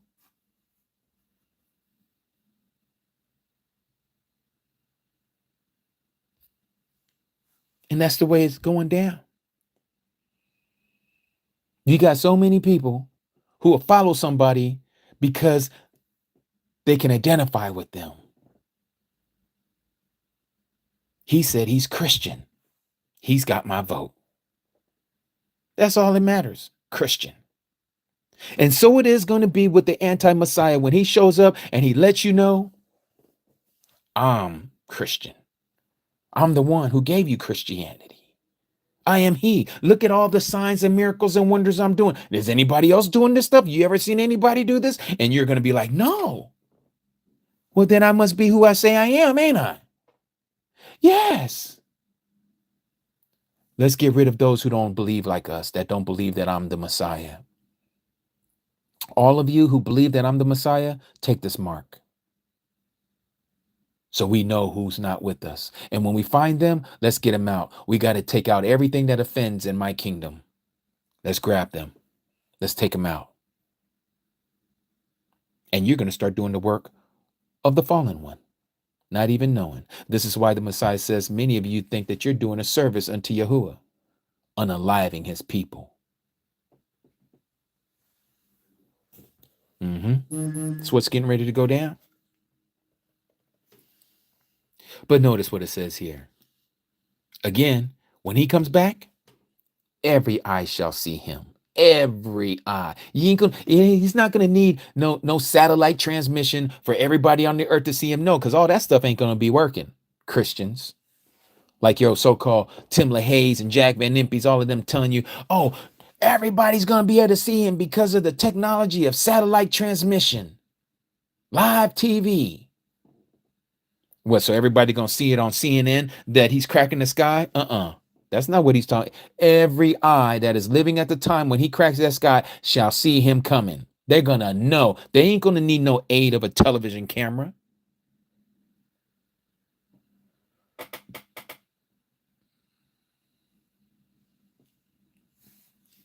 They don't need no aid of a television camera.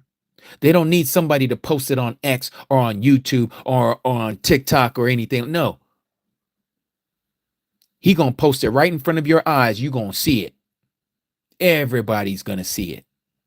And that's what he's saying. But Satan, on the other hand, his might be on TV. Oh yeah, his just might be on TV.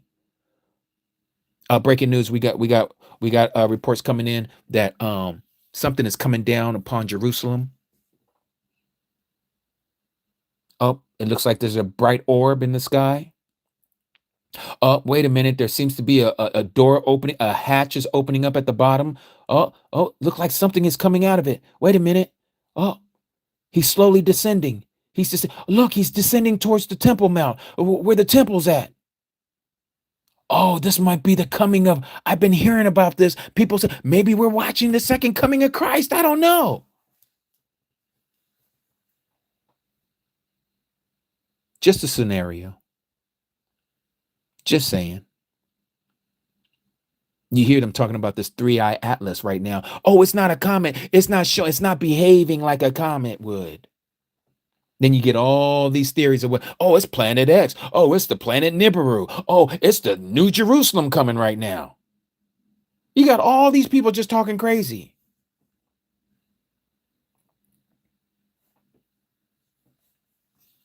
But notice what he says here. Verse 29.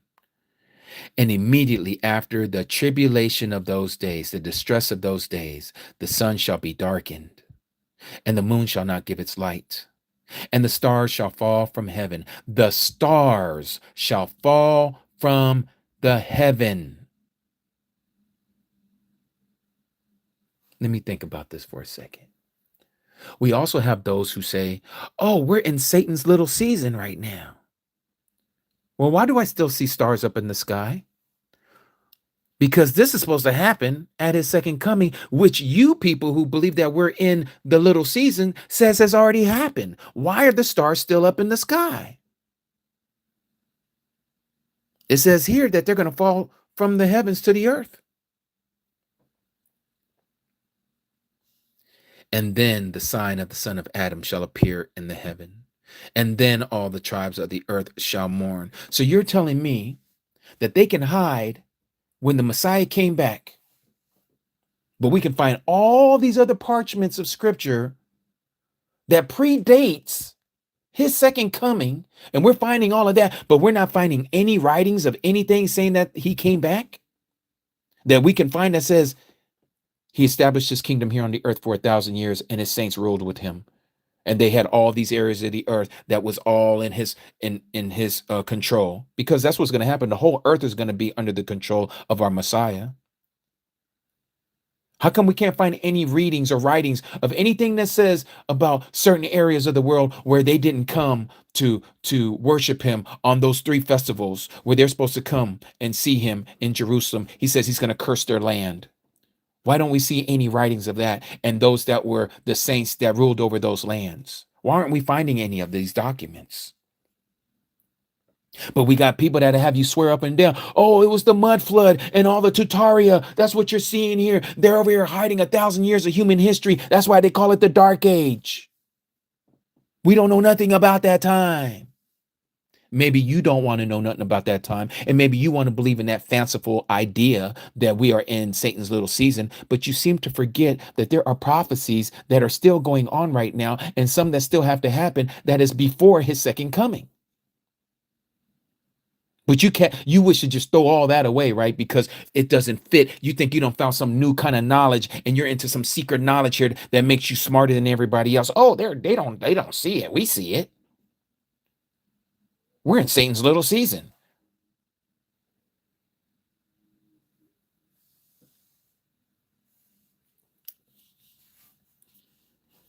And then the sign of the son of Adam shall appear in the heaven. And then all the tribes of the earth shall mourn. And they shall see the son of Adam coming on the clouds of the heaven with power and much esteem. And he shall send his messengers with the great sound of a trumpet. That's the last trumpet, the 7th trumpet in the book of Revelation, chapter 11.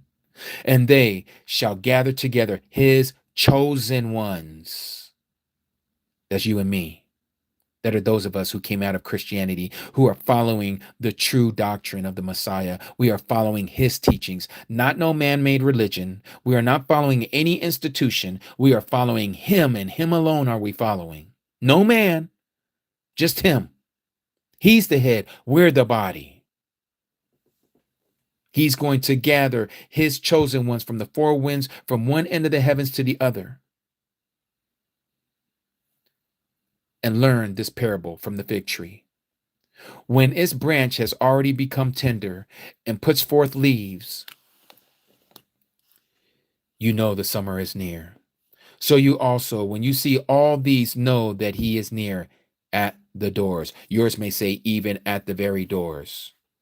He says, truly I say to you, this generation shall by no means pass away till all this takes place. That word right here, this, can also mean that. That word right here, this, can also mean that in the Greek that they translated it from. So what is the fig tree? Is not this so-called Israel, the nation of Israel, the state of Israel, becoming a nation. Thank you, Cody Jackie. Yes, Akiel already forewarned me. Tudata to my mishpachah. This fig tree does not represent the nation of Israel, who became a nation in 1948. It's not what it's talking about. This fig tree is talking about the true Israel. It's talking about the awakening. Notice here. Learn this parable. He's telling us to learn about this parable from the fig tree. So he's using the fig tree as an analogy to teach his people. When its branch has already become tender, puts forth leaves, you know that the summer is near. I present to you the fig tree right here on this platform that's all over this country and all over this world. It is the true children of Yasharal. Their eyes have been opened. The leaves have already sprouted. We're about to see the fruits of our labor because we believe in the Messiah. That's what this is representing. Has nothing to do with the nation called Israel. You must remember the Messiah says, I know those who call themselves Jews and they are not. They are the synagogue of Satan. You tell me, any one of you Christians that are listening to me right now, have you ever heard your pastor talk about these Jews like that? The ones who are claiming to be the Jews? Or are they in the pocket of the AI pack? That is the American Israeli pack. Are they getting some money from those who are calling themselves Jews? Do they like to go over there and say, I'm going to the promised land? And they talk about the Jews and saying, those are God's chosen people over there. It don't matter what Israel do, I stand with Israel. Well, let me tell you, you're standing with Satan because they're the followers of Satan. I'm not talking about all Jewish people. I'm talking about those who are in power, those who are ruling and reigning over their own people and ruling and reigning over the other people on this earth. They know very well who they are bowing the knee to. They know very well who they are following, but you don't. You don't. Because your pastor is not enlightening you to who and where you're sending your money to. They got you believing those who bless Israel shall be blessed, and those who curse that nation, that state called Israel shall be cursed. Well, then why do we need these anti-Semitic laws? If your God is the one who's going to curse me, then I don't think our senators and our House of Representatives, Congress don't need to make no laws saying that they're going to punish us. No, because apparently God is supposed to punish us for speaking against these people who are calling themselves Jews and they are not. So let God do his work on us if they are truly his people. If we want to talk bad about the Jews, let the curse that is supposedly supposed to come from God come upon the people who are speaking against his people that are supposedly the true people.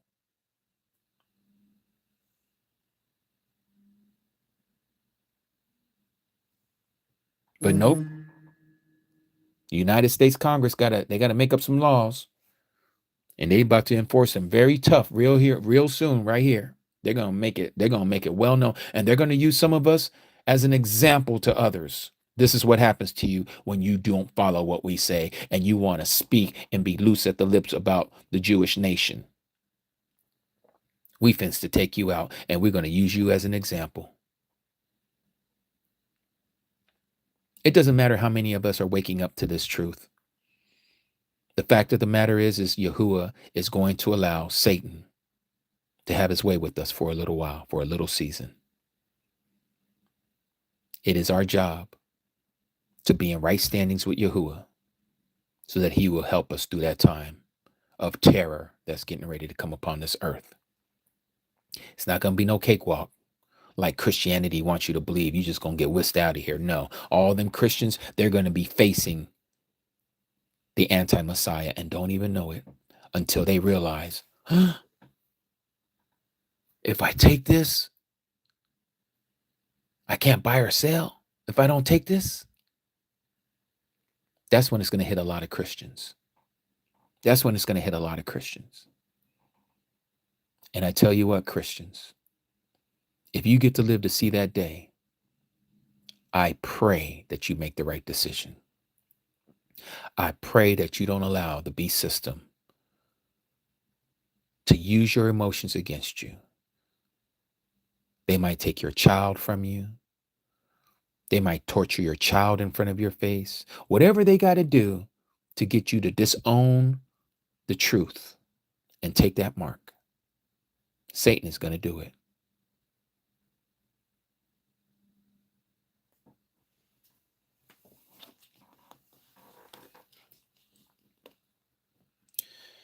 Verse 34, truly I say to you, this generation shall by no means pass until all this takes place.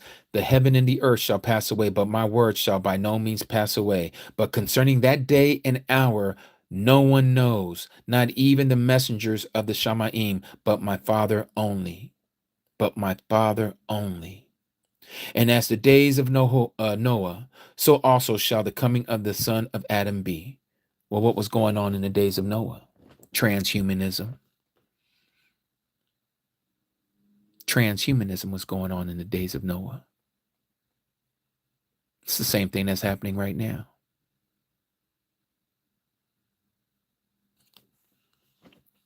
For they were in the days before the flood, eating and drinking, marrying and giving in marriage until the day that Noah entered into the ark.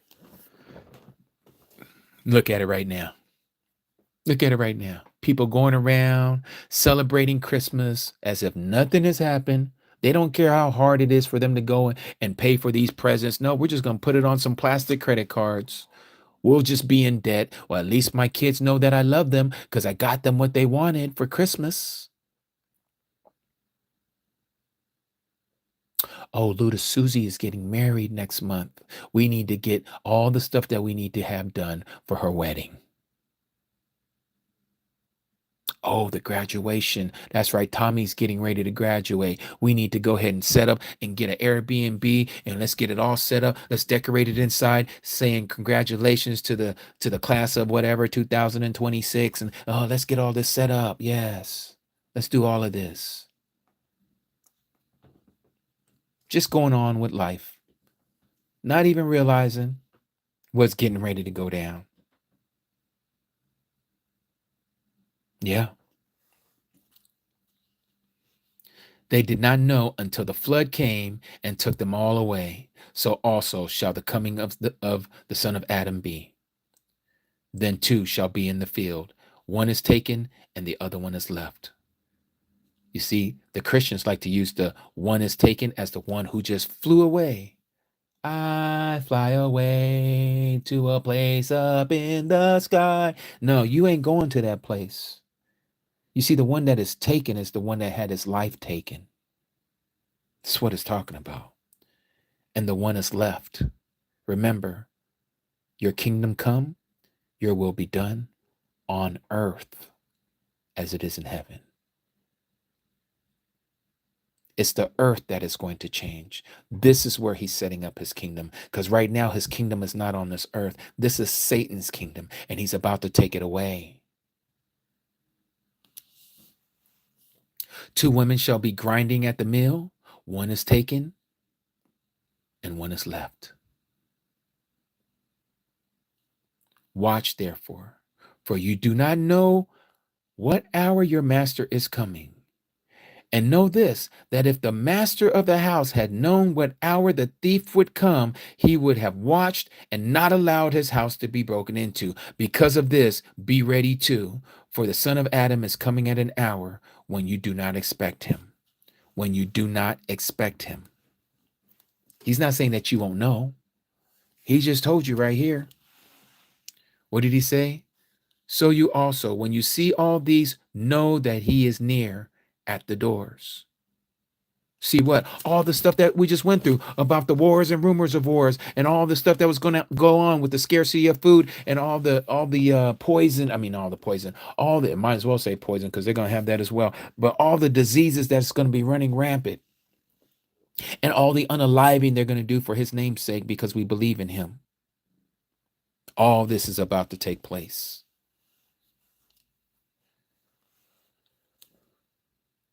Who then is a trustworthy and wise servant, whom his master set over his household to give them food in season? Baruch is that servant, whom his master having come, that's his second coming, shall find so doing. He gave you and me a mission. That is what they call the Great Commission, Matthew chapter 28, verse 19. Go you therefore to all the nations of the earth, immersing them all in the name of the Father and of the Son and of the set apart Spirit, teaching them what I have taught you, to observe those things that I have taught you. That's what's getting ready to happen. We got to continue on with the Great Commission, as they call it.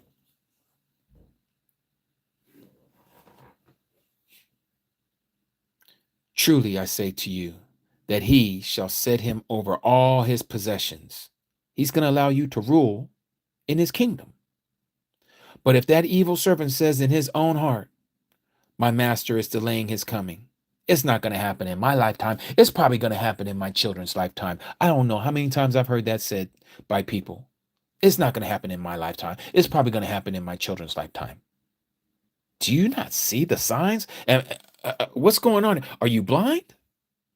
Do you not see the AI technology that is literally growing at an accelerated rate? That is going so fast that they can't even keep up with it? And they're creating all these data centers all over this earth with all of their power supply and their water supply. And you are not questioning that this can probably happen in your lifetime? You're thinking it's going to happen in your children's life? Whew, you are very deeply disturbed and you are asleep, sir.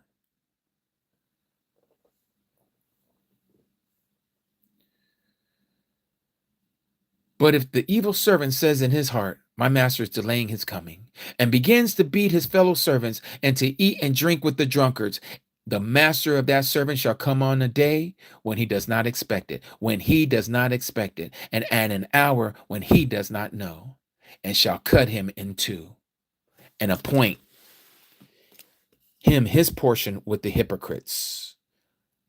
Where is that? Where there's going to be weeping and gnashing of teeth. That's the lake of fire. He's telling you that's where you're going. If you are a hypocrite, or if you continue to stay a hypocrite, and you don't change your ways, this is what you got waiting for you. There's going to be crying, and there's going to be a whole lot of cursing going on to the Father from that place.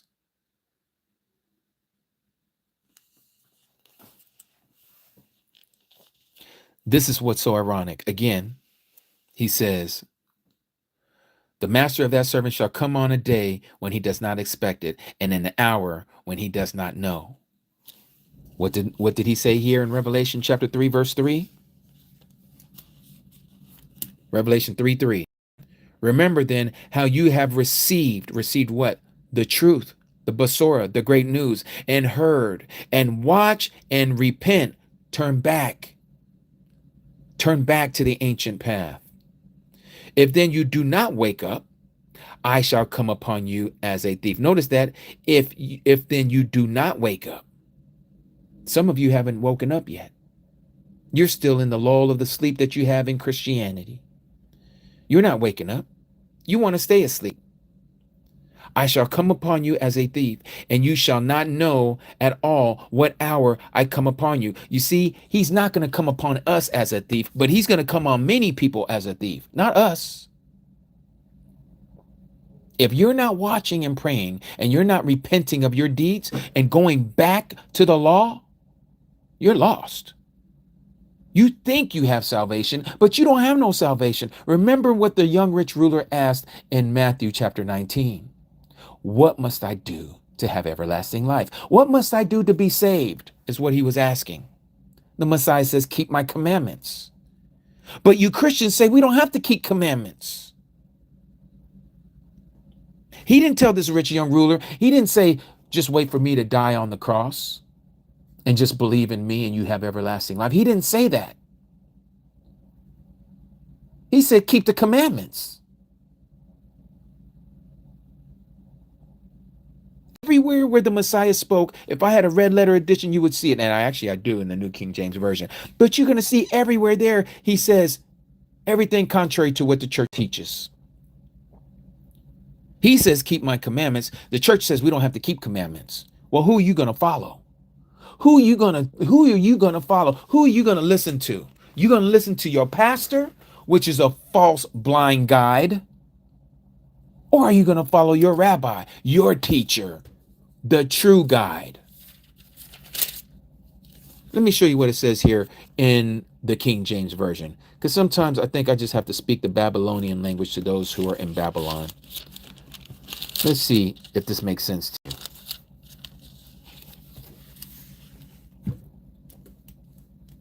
Notice what it says here in 1 John chapter 2, verse 3. This is what John said, the same one who wrote the book of Revelation. Verse 3, and hereby we do know that we know him, if we keep his commandments. The big word there is if, Christians. But again, you've been taught not to keep the commandments. You are lawless. You are without Torah. You are Torahless. We're not talking about the laws of the land. We're not talking about man's law. We're talking about the Messiah's law. We're talking about him who is the flesh, the word made flesh. He is the word of Yahuah Elohim. He's the word of the creator manifested in the flesh. He is the word. What is the word? His commandments are the word. So if he tells us to keep his commandments and you don't want to follow the commandments, notice what the next verse says. He that says, I know him and keeps not his commandments is a liar. It's a whole bunch of lying people in Christianity because you ain't keeping his commandments, but you say you know him. You do know Jesus, but you don't know the Messiah. You know the Greco-Roman Messiah called Jesus, but you don't know the true Messiah. You don't know the Mashiach. You don't know the word who manifested in the flesh because you're not keeping his word.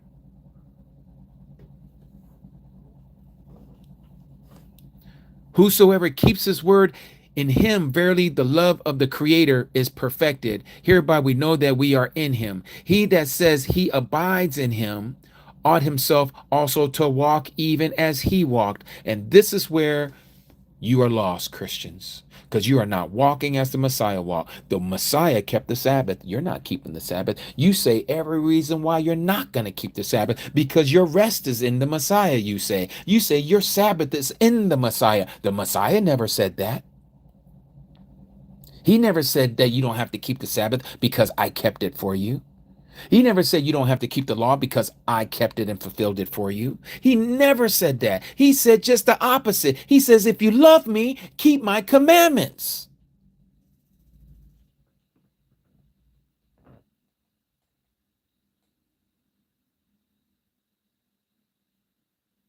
You have to keep his word.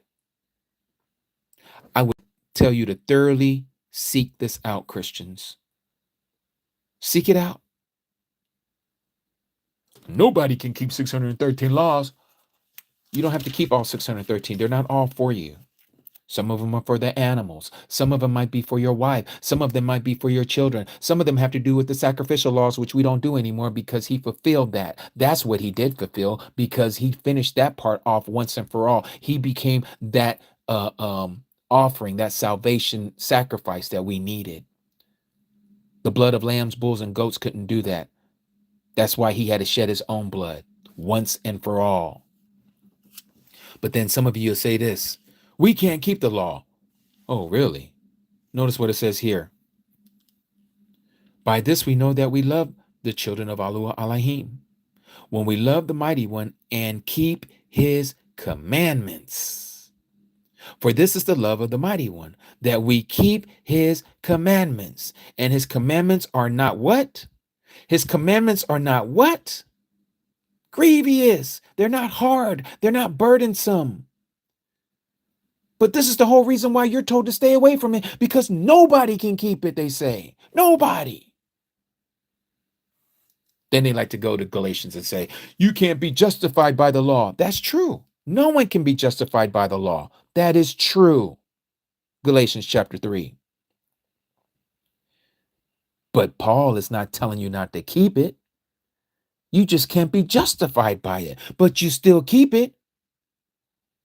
How many of you have children and your children did something wrong and you give him a spanking or you give her a spanking because they did something wrong? Why did you spank them? You spank them so they won't do it again, right? You're telling them to do right, not to do wrong. And if they do it again, you're going to spank them again, right? Exactly. Punishment is coming. But does the kid get punished and then say, I don't have to worry about not trying to keep that anymore because I already paid the punishment for that, so I'm going to keep on doing wrong? That's how you Christians literally think. You think that you can keep on doing wrong because the Messiah done paid your penalty. That's the mindset of Christianity.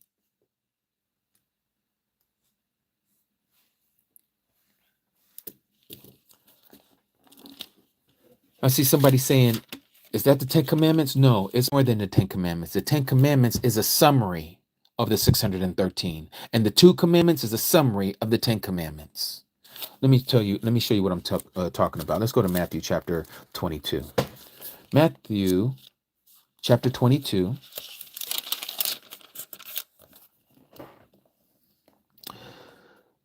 Notice what it says here. It says, verse 34. This is chapter 22, verse 34 in Matthew. But when the Pharisees heard that he, that is the Messiah, had put the Sadducees to silence, they were gathered together. The Pharisees were gathered together. Then one of the Pharisees, which was a lawyer, asked him, our Messiah, a question, trying him, or to say tempting him, saying, Master, Rabbi, which is the great commandment in the law, in the Torah? The Messiah said unto him, you shall love Yahuah your Mighty One with all of your heart and with all of your being and with all of your mind. This is the first and great commandment. And the second is like unto it. You shall love your neighbor as yourself. You shall love your neighbor as yourself. On these 2 commandments hang all the law and the prophets. Notice what it says there. On these 2 commandments hang all the law and the prophets. It doesn't say on these 2 commandments destroys the laws and the prophets, like you don't have to follow the law and the prophets. No, it says it hangs on this.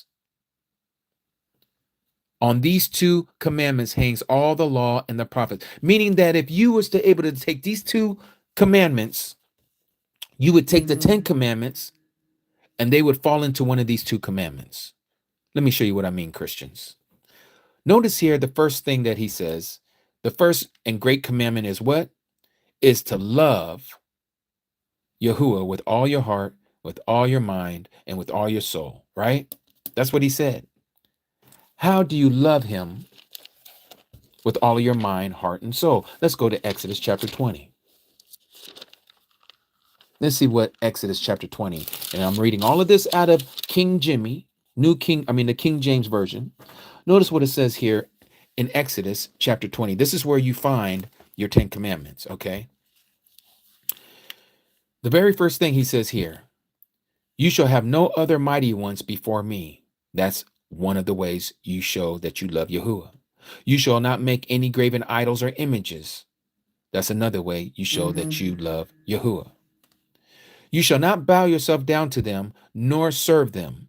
Again, this is how you show your love to Yahuah. And you shall, and you shall not take the name of Yahuah, your mighty one, in vain. This is another way you show your love for Yahuah. Remember the Sabbath day that you keep it set apart. This again is how you show your love for Yahuah. That's the first 4 commandments. Remember what else he said? What else did he say here? He said, and the second is like unto it. You shall love your neighbor as yourself. How do we hang the next 7? Or I should say the next 6, not 7. The next 6 commandments. Notice what he says here. Honor your father and your mother. This is how you show that you love your neighbor. Yes, your mom and your dad are your neighbors. They're outside of your body. It's to say, love your fellow man. Love those who are made in the image of Yahuah, just like Adam. That's the first one. This is how you show love to your neighbor. You shall not unalive. Also, again, you won't unalive your neighbor if you love them. You shall not commit adultery. Again, if you love your neighbor, you're not going to commit adultery. You shall not steal from your neighbor. Again, this is how you show love to your neighbor. You shall not bear false witness against your neighbor. That's pretty much clear and cut right there about how you love your neighbor. You don't make false accusations against someone. You shall not covet your neighbor's house, and you shall not covet your neighbor's wife, and you nor his manservant or his maidservant or his ox or his donkey or anything that is your neighbor's. This is how you show that you love your neighbor. So when he says here to this Pharisee, when he tried to trick him by trying him, talking about, Master, which is the great commandment in the law? What is the greatest commandment in the Torah? The Messiah just said, you are to love Yahuah, your mighty one, with all of your heart, with all of your soul, and with all of your mind. Many of you Christians think that this is a New Testament teaching. No, it's not. That is an Old Testament teaching. Let me show you where it comes from. Remember, he is the word manifested in the flesh. He is the word. Let's go to Deuteronomy chapter 6. Deuteronomy chapter 6 says this. This is right after the Shama, which is, Hear, O Israel, Yahuah, your mighty one. Yahuah is one. Okay? Notice right here.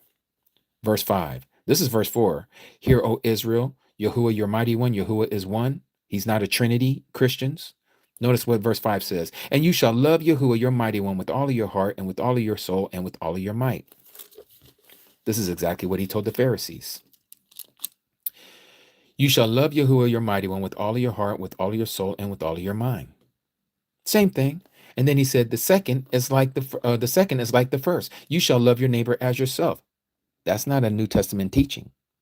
Let's go back to Leviticus. Let's go to Leviticus chapter 19.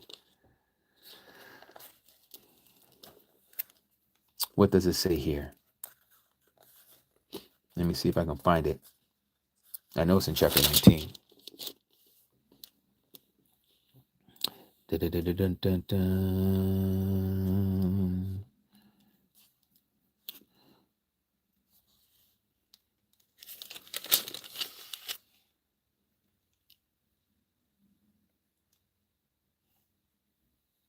Neighbor.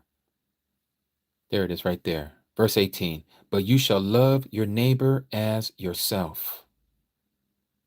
Again, everything in the everything in the New Testament must be validated by the Old Testament. The Old Testament has not been done away with, on the contrary of what you've been taught from your pastors, preachers, and teachers. They say, oh, the 10 commandments have been done away with. He gave us 2 new commandments. We're to love God with all of our heart, and we're to love our neighbor as ourselves. That's it. That's all we have to do. So you cast away the 10 commandments, but he just told you that all of it hangs on the law. All of this. And he says, on these 2 commandments hang all the law and the prophets. He didn't say that the 10 commandments was destroyed. He didn't say that the laws and the prophets were destroyed. That goes along exactly what he said in Matthew chapter 5, verse 17, was it? I can't quite remember. My brain isn't the sharpest brain in the tool shed. What did he say here? 17. Think not that I came or come to destroy the law or the prophets. The same two things that he's talking about. Upon these two commandments hangs upon all the law and the prophets. He said, I did not come here to destroy the law and the prophets, but to fulfill the law and the prophets. But Christianity says, no, the laws and the prophets have been done away with. We follow the New Testament because we a New Testament church now. We new Israel. We spiritual Israel. We're the replacement of the true Israelites. None of that is scriptural. Not one. Not one. So to answer someone's question, yes, the Torah is the Old Testament, as people like to call it. Nowhere ever does the Old Testament call itself the Old Testament. This is what people call it. Out with the old and with the new.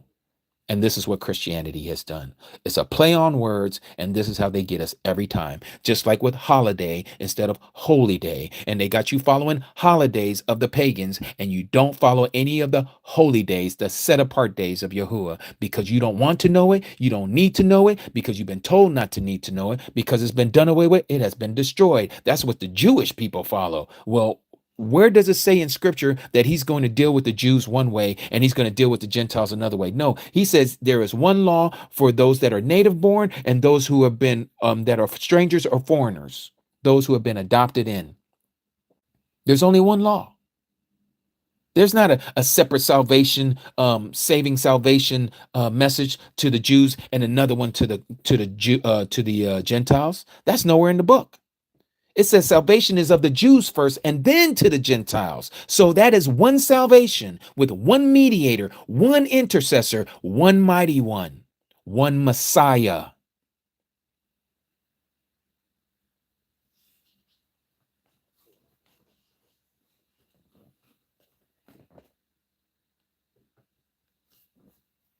If you're still listening to me, if this is your first time ever hearing this kind of a message, and after hearing this message, you used to call yourself a Christian until you just heard this message just now. And you stuck it out and you heard it, even though your ears might have been bleeding and your heart was hurting and you probably even got angry and you probably wanted to shut me off and you didn't want to hear another word that was coming out of my mouth, but you continued to stay attentive and you listened and your heart was changed by the Creator, by His Spirit. If that is you, and this is your first time hearing this kind of a message, can I see a number 7 in the comments, please? Can I see a number 7 in the comments, please?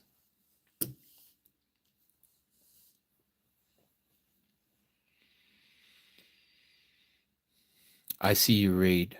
I see you, Reed. I see you, Gamma, Amina, Kayla, Mav, R.C. Jones, Hallelujah, Yahuah. Let Jet, I see you. Eileen, I see you. I see you. And more importantly, the Creator Yahuah sees you.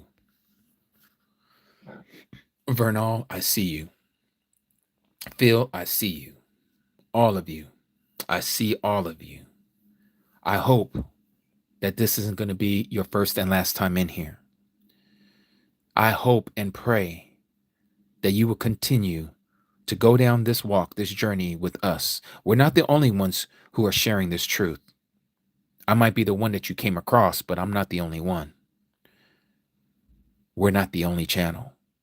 We're out here. Yahuah has got a remnant that has not bowed their knees to Baal, that has not bowed their knee to Satan, to Christianity, to Islam, to Buddhism, to any of the isms.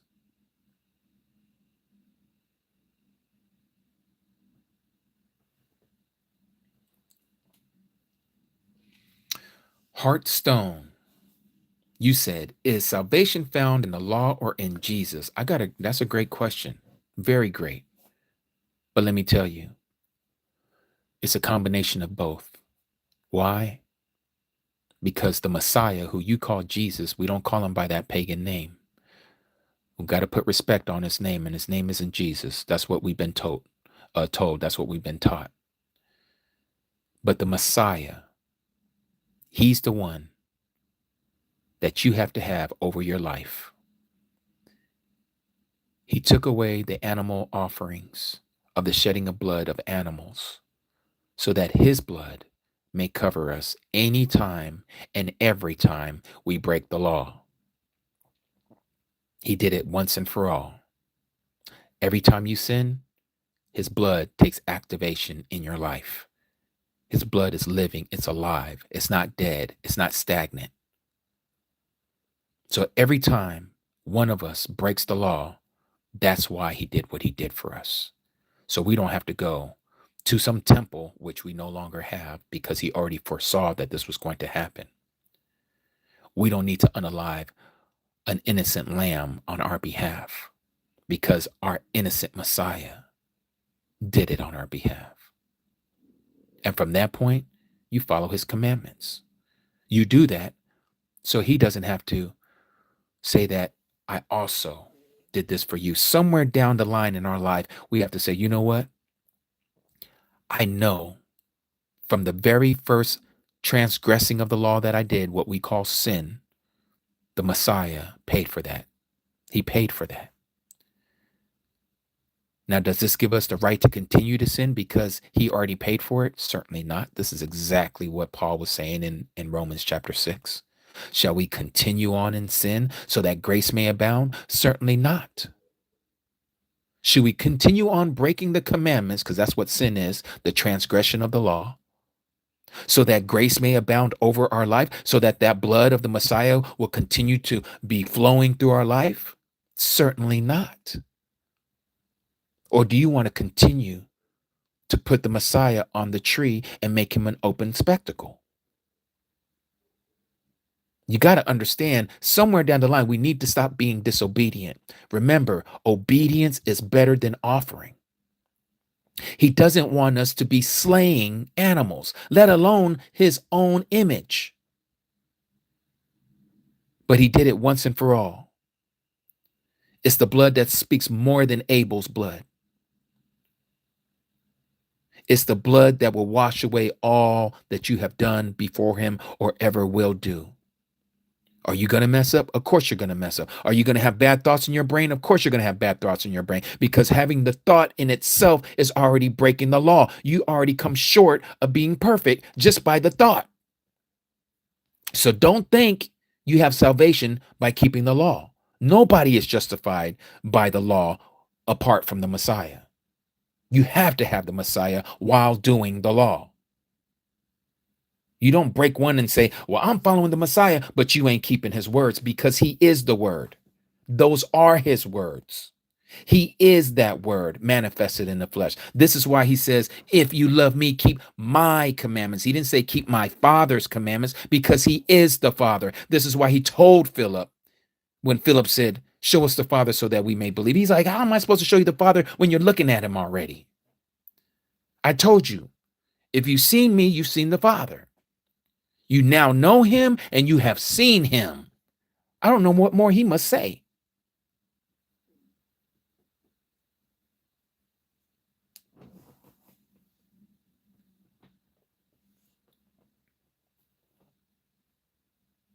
But for all of you who gave me a 7, I would like to hear if you have words to share. We're going to get ready to go over to TikTok. I'm under the same name there, same handle, Ambassadors of Yah. Find me there on TikTok. We're about to go there. This is where we have our open mic nights. We're about to do our evening palah, our evening prayer, before we get off here. The sun is about to set here on the West Coast. But we would like for you to come up and share with us how your eyes were open. We would like to hear that. You know why? Because it strengthens our faith as well. We're just as happy as it says in the word. Anytime somebody repents and comes back to him, the angels in heaven are celebrating before Abba Yahuah. we would like to celebrate with you. We would love to celebrate with you. We are an online family. We do meet in the flesh during the feast days, not these pagan holidays, these pagan holidays. No, we do the high days of the Messiah, just like he told us. If we love him, keep his commandments, and his commandments are not burdensome. He gave it to us so that we can come together doing all these feasts that he's given us. And we'll be keeping these feasts even to the millennium, and even after the millennium. We're going to be doing them forever. So why not get with the program and start trying them now? When Paul said in Colossians chapter 2, let no one judge you as it is to a new month or a Sabbath or any feast day, this is what he was talking about. He didn't say not to do it. He was saying don't let no one judge you on how you're doing it. Let's go to Colossians 2 real quick. What does it say here?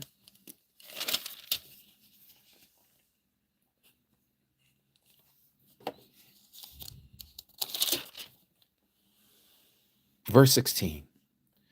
Let no one therefore judge you in meat or in drink, or in respect of a set apart day, or of a new month, not moon, or Sabbath days. Notice that he says, therefore, don't let no one judge you. He didn't say for not keeping the dietary laws, or the feast days, or the first day of the month, or the Sabbath days. He didn't say that. He says, let nobody judge you, meaning that you're doing it, but don't let them judge you on how you're doing it or what you're doing when you're doing it, but not that you're not supposed to do it.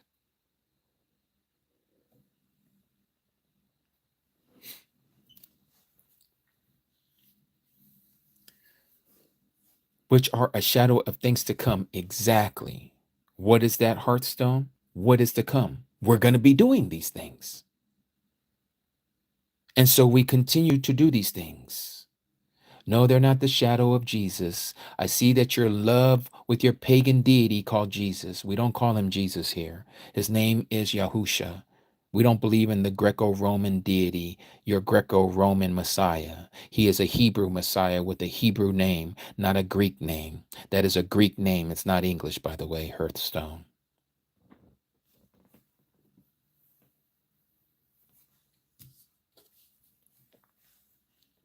And so again, let no one therefore judge you. I see we got a knucklehead here. Don't get rid of Heart of Stone. Don't get rid of Heart of Stone.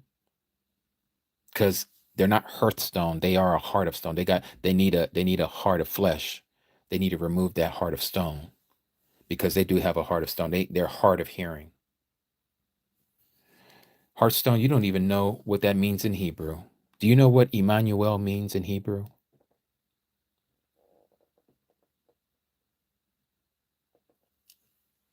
Do you even know what heart of stone? You're going to say, it's God with us, right?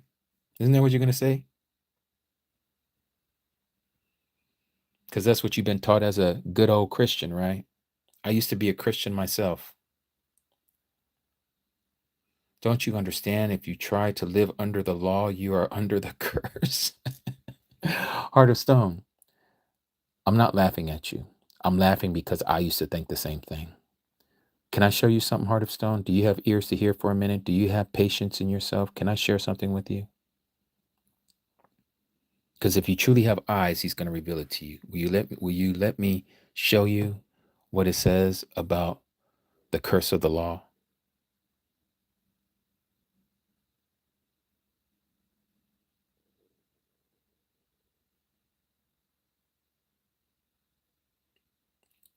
Heart of Stone, are you still there? You said go on? Okay. I'll be respectful. Okay. Hearthstone. I'm not going to call you Heart of Stone. I was joking with you. Hearthstone or Hearthstone. Let me show you. Okay. Because I used to think the same thing. All right.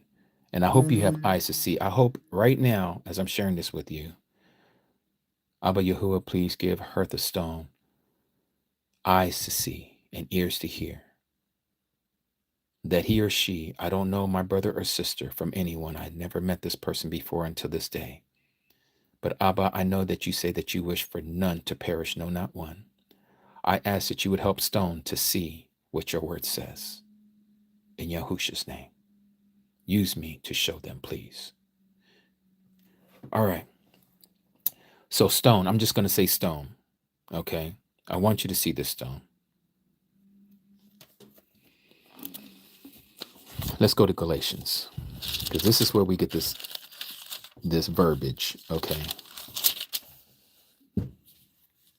Let me show you this.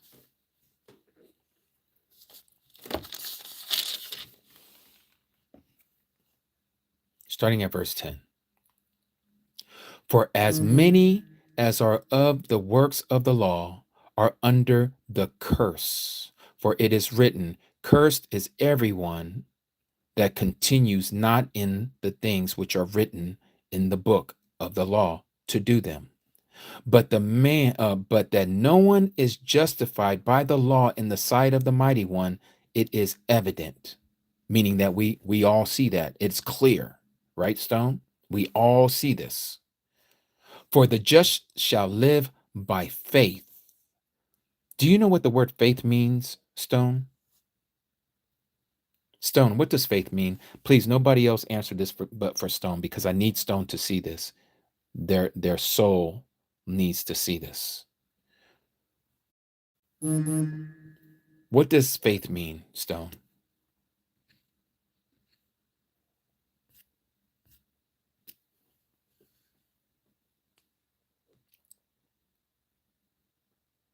What does faith mean? And I know, please don't go to Hebrews chapter 11, verse 1. I know a lot of people like to do that. Faith is the substance of things hoped for, evidence of things not seen. Yes, that can be a definition for faith. But what does the word faith itself mean, Stone? Stone, are you still there?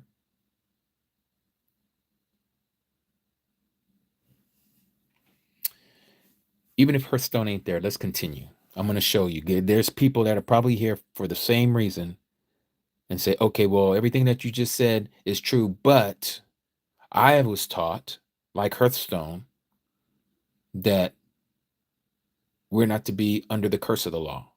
Well, let's see what the curse of the law is. Again, for as many as are of the works of the law are under the curse. For it is written, curses everyone that continues not in the things that are written in the book of the law to do them. Stone, you're still here. You say, I have no faith, for I know the Holy Trinity is the truth revealed to me. Okay, Hearthstone, so I'm not talking to you. I see that you're already stuck in your ways and you're not trying to hear, but that's okay. Somebody else needs to hear this. Stone doesn't need to. That's all right, but I hope you do. Okay. But that no one or no man is justified by the law in the sight of the Mighty One, it is evident, for the just shall live by faith. And the law is not of faith. The word faith right here, another word for faith is belief. Okay. But the belief has to do with obedience. I'll show you that in a minute. But the man that does them shall live in them. The Messiah has redeemed us from the curse of the law. It's not saying that the law is the curse, but redeemed us from the curse of the law, being made a curse for us. Notice that. He became a curse for us. It's not the law that's a curse. He became a curse for us. For it is written, cursed is everyone that. So, with that understanding, let's see if some of you have reading comprehension. So, what is the curse of the law? The curse of the law is death. Remember, cursed is everyone that hangs on a tree. The law was not what was hanging on the tree. He didn't do away with the law. We just read that in Matthew chapter 5, verse 17. He says, do not think that I have came to destroy the law or the prophets. I did not come to destroy, but to fulfill. And he says that not one yod or one tittle shall pass from the law till heaven and earth pass away. Not one yod, not one tittle shall pass from the law. So we know it's not the law. The law is not what was done away with. So what does it mean to be under the curse of the law? We are no longer under the curse, which is the death penalty. Hearthstone. That's what it means. We are no longer under the death penalty.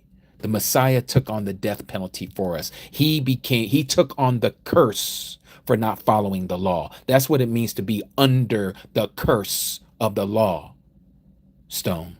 Christians, not the law itself, because the same one who wrote Galatians is the same one who wrote Romans. And I can show you so many times where Paul, who many of you follow instead of the Messiah, let me show you what he says here in Romans. Notice what he says here in Romans chapter 3, verse 31. Do we then make void the law through faith? The mighty one forbid. Yes, we establish the law. We establish the Torah. The Torah is not the curse, Christians. The Torah is not the curse. Again, the same author who wrote this in Galatians chapter 3, verse 10, for many as are of the works of the law are under the curse, or to say under the curse of the law. Many of you don't understand what the curse of the law is until we just explained it to you now. What is the curse of the law? The death penalty. How do we know it's a death penalty? Because he was put on the tree for us. Cursed is everyone that hangs on a tree. Why would somebody be hanging on a tree? Because they broke the commandment. They broke the law.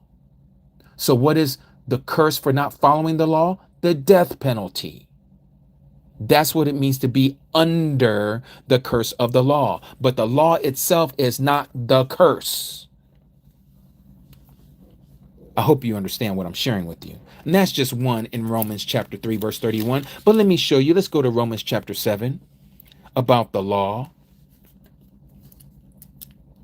Verse 7. Romans 7:7. What shall we say then? Is the law sin? Hearthstone, is the law sin? Yahuah forbid. No, I had not known sin but by the law, for I had not known lust except the law, that is the Torah, had said, you shall not covet.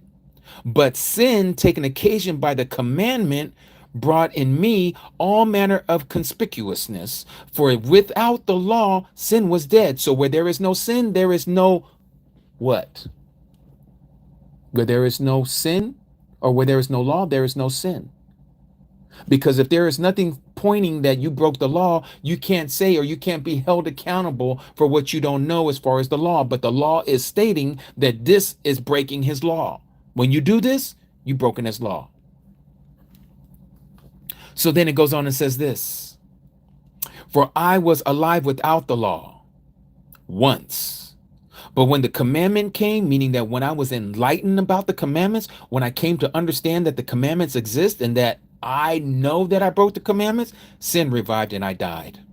And the commandment which was ordained to give life, I found to bring forth death.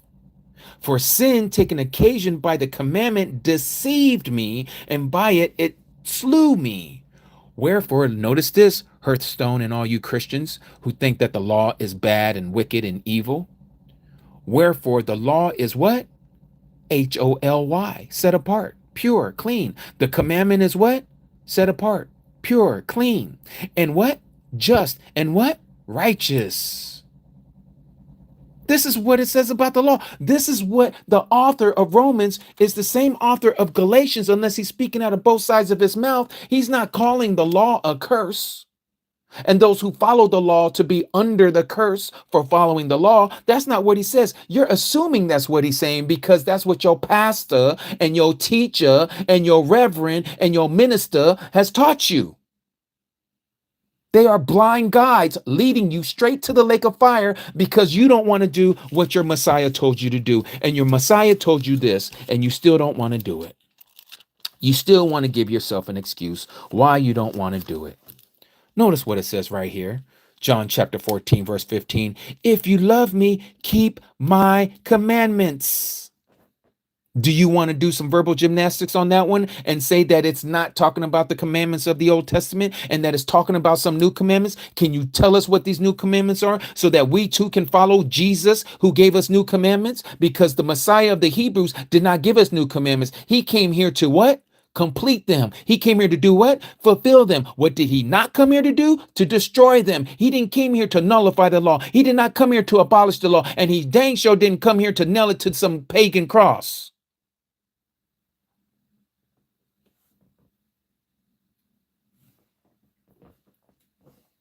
But for those of you who see that you must follow the commandments, let those who are blind continue to be blind. Let them continue on following their pastors and preachers and teachers who are telling them that they do not need to keep the commandments because they're the same ones, just like the false Messiah who is coming, who is without the Torah. And they are also already his children. They are without the Torah. They are the lawless ones. It talks about them all throughout the New Testament. They are the ones without the law because they think that they don't have to do the law. Like this passage here in Ephesians. Let's go there. This is another one that I used to share. Many in Christianity still share this same mess. Notice what it says here. Chapter 2, verse 8 of Ephesians. For by grace you are saved through faith, and not of yourself. It is a gift of the mighty one, not of works, lest any man should boast. That's where they like to stop. Let's continue on reading.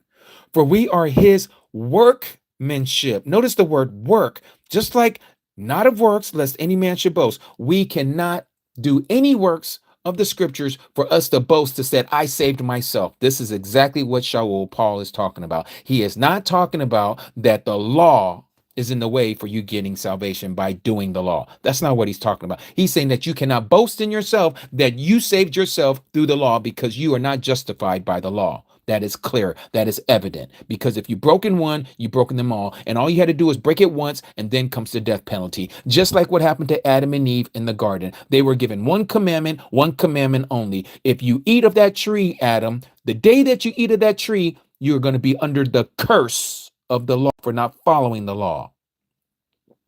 What happened? You're going to surely die. Death penalty. What? Yeah.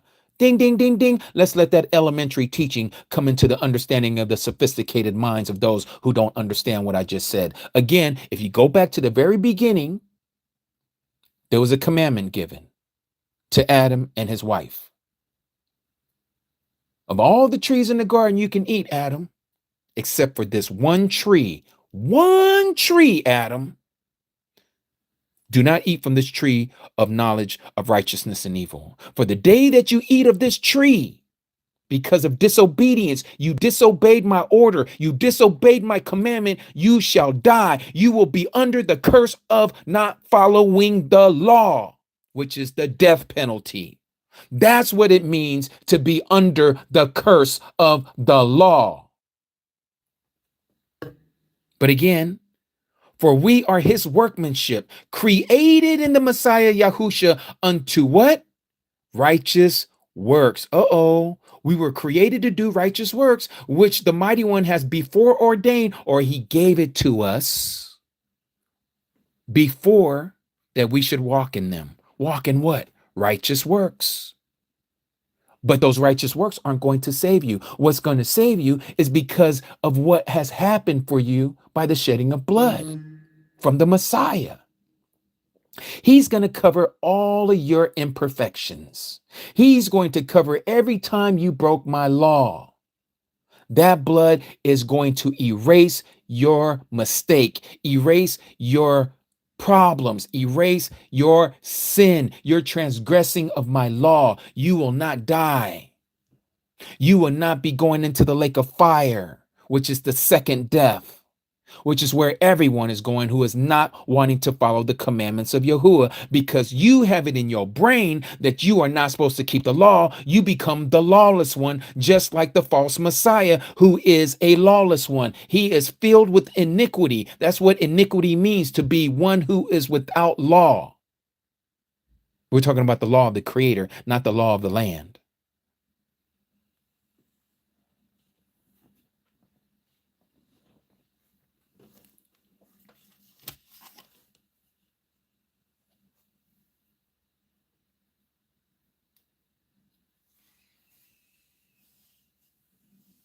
So again, if you don't want to follow the commandments, you are lost. You're lost. And this is what's going to happen to you. Let's go to the very back of the book of Revelation, chapter 22, verse 14. Blessed are they that do, not hear, but do. That's an action word. His, that is the Messiah's commandments, that they may have the right to the tree of life and may enter in through the gates into the city. So for all you Christians out there, you don't want to keep the law? That's all right. You continue on believing in that pie in the sky, that you're going to be floating in the clouds and flying with the angels in heaven, what the Catholics have taught you. You go ahead and keep believing that, but you're not entering into the city. You're not going to have the right to the tree of life for eternal life. Why? Because you don't get to have any of that. It says, outside are dogs and sorcerers, whoremongers, murderers, idolaters, whosoever loves and makes a lie. That is Christianity. Christianity is the lie. And those of you who love it, you love the lie. You're not getting in. I pray that your heart has been changed. I pray that the Creator opens up your eyes to his truth. I pray that you will not be stubborn and hard-headed with a hard heart and not want to see this truth. Again, for people like Heart of Stone, notice what it says here. And you can speak and be belittling all you want, Heart of Stone, but the fact is you're not listening. 1 John chapter 2, verse 3 again, hereby we do know that we know him, if we keep his commandments. Heart of Stone, you have a heart of stone. You don't want to hear this truth. He that said, I know him and keeps not his commandments is a liar, Heart of Stone, and the truth is not in you, Heart of Stone.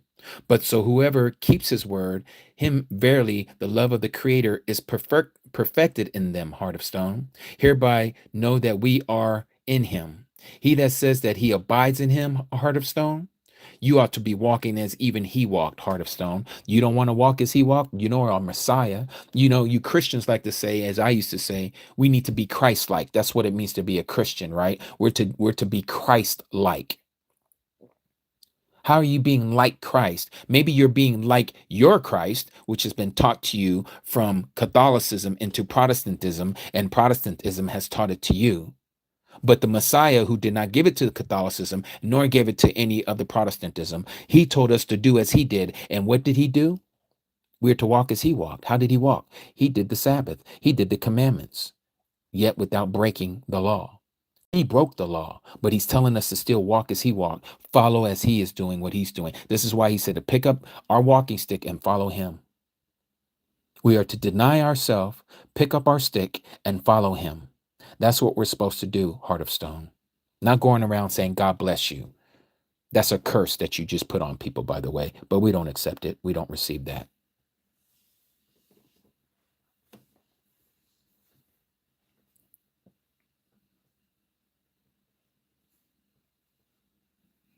So again,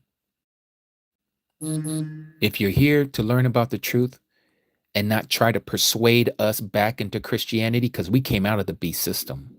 Those of you who are still using the name Jesus, that is the name of the beast. Those of you who are rocking the cross, that is the image of the beast. Those of you who are following the doctrines of Christianity, you are part of the tares and not the wheat. You are the 5 foolish virgins and not the 5 wise virgins. You are the ones that are going to be lost to all eternity because you didn't want to follow the truth. You wanted to follow the lie. You wanted to be lawless, just like it says in 2 Thessalonians chapter 2. Those who are without Torah. So I want to thank you all for coming. We're getting ready to go to TikTok. May Yahuah barak you, may he keep you, and may he allow the countenance of his light to shine upon each and every last one of you. Each and every last one of you and your family.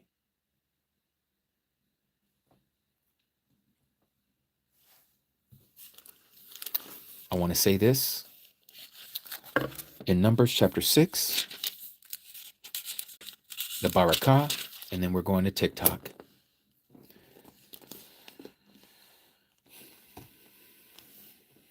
Reading out of the King James Version.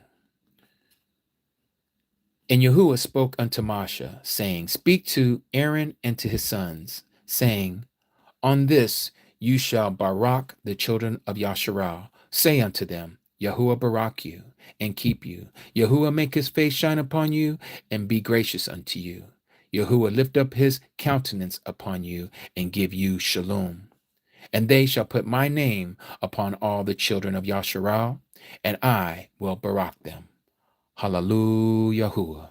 Please listen to this song. It talks about what we just talked about.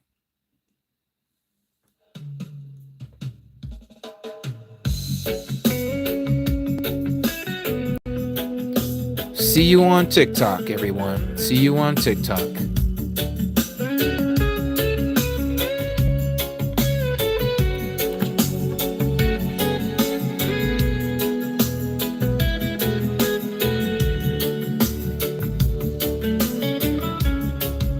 Before Yahusha left, he asked Kappa, do you love me? Kappa said, yes, master. The Mashak said, feed my sheep. And he asked Kappa again, so you love me, Papa? And Kappa said, you know I love you. And he told Kappa again, then feed my sheep once again. Yahusha asked Kappa, do you love me, Kappa? And Kappa was sad and said, you know that I love you.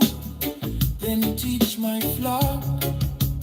He who possesses my commands and guards them, it is he who loves me. And he who loves me shall be loved by my Father. And I shall love him and manifest myself to him. If you love me, keep my commandments.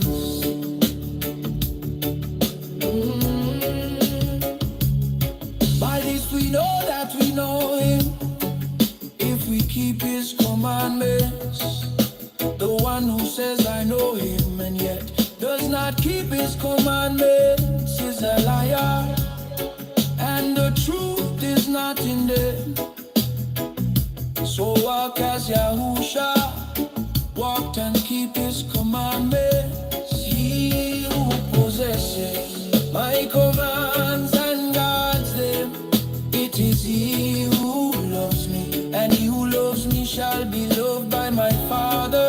And I shall love him and manifest myself to him. If you love me, keep my commandments. He who possesses my commands and guards them, it is he who loves me. And he who loves me shall be loved by my Father. And I shall love him and manifest myself to him. If you love me, keep my commandments. And this is how we know we love him, that we keep his commandments. And his commandments are not hard to keep, nor are they burdensome. If you love him, you will keep them. He who possesses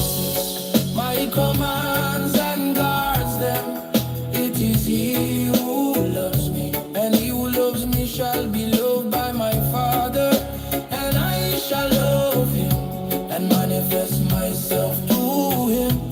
If you love me, keep my commandments. Barak Yahuah.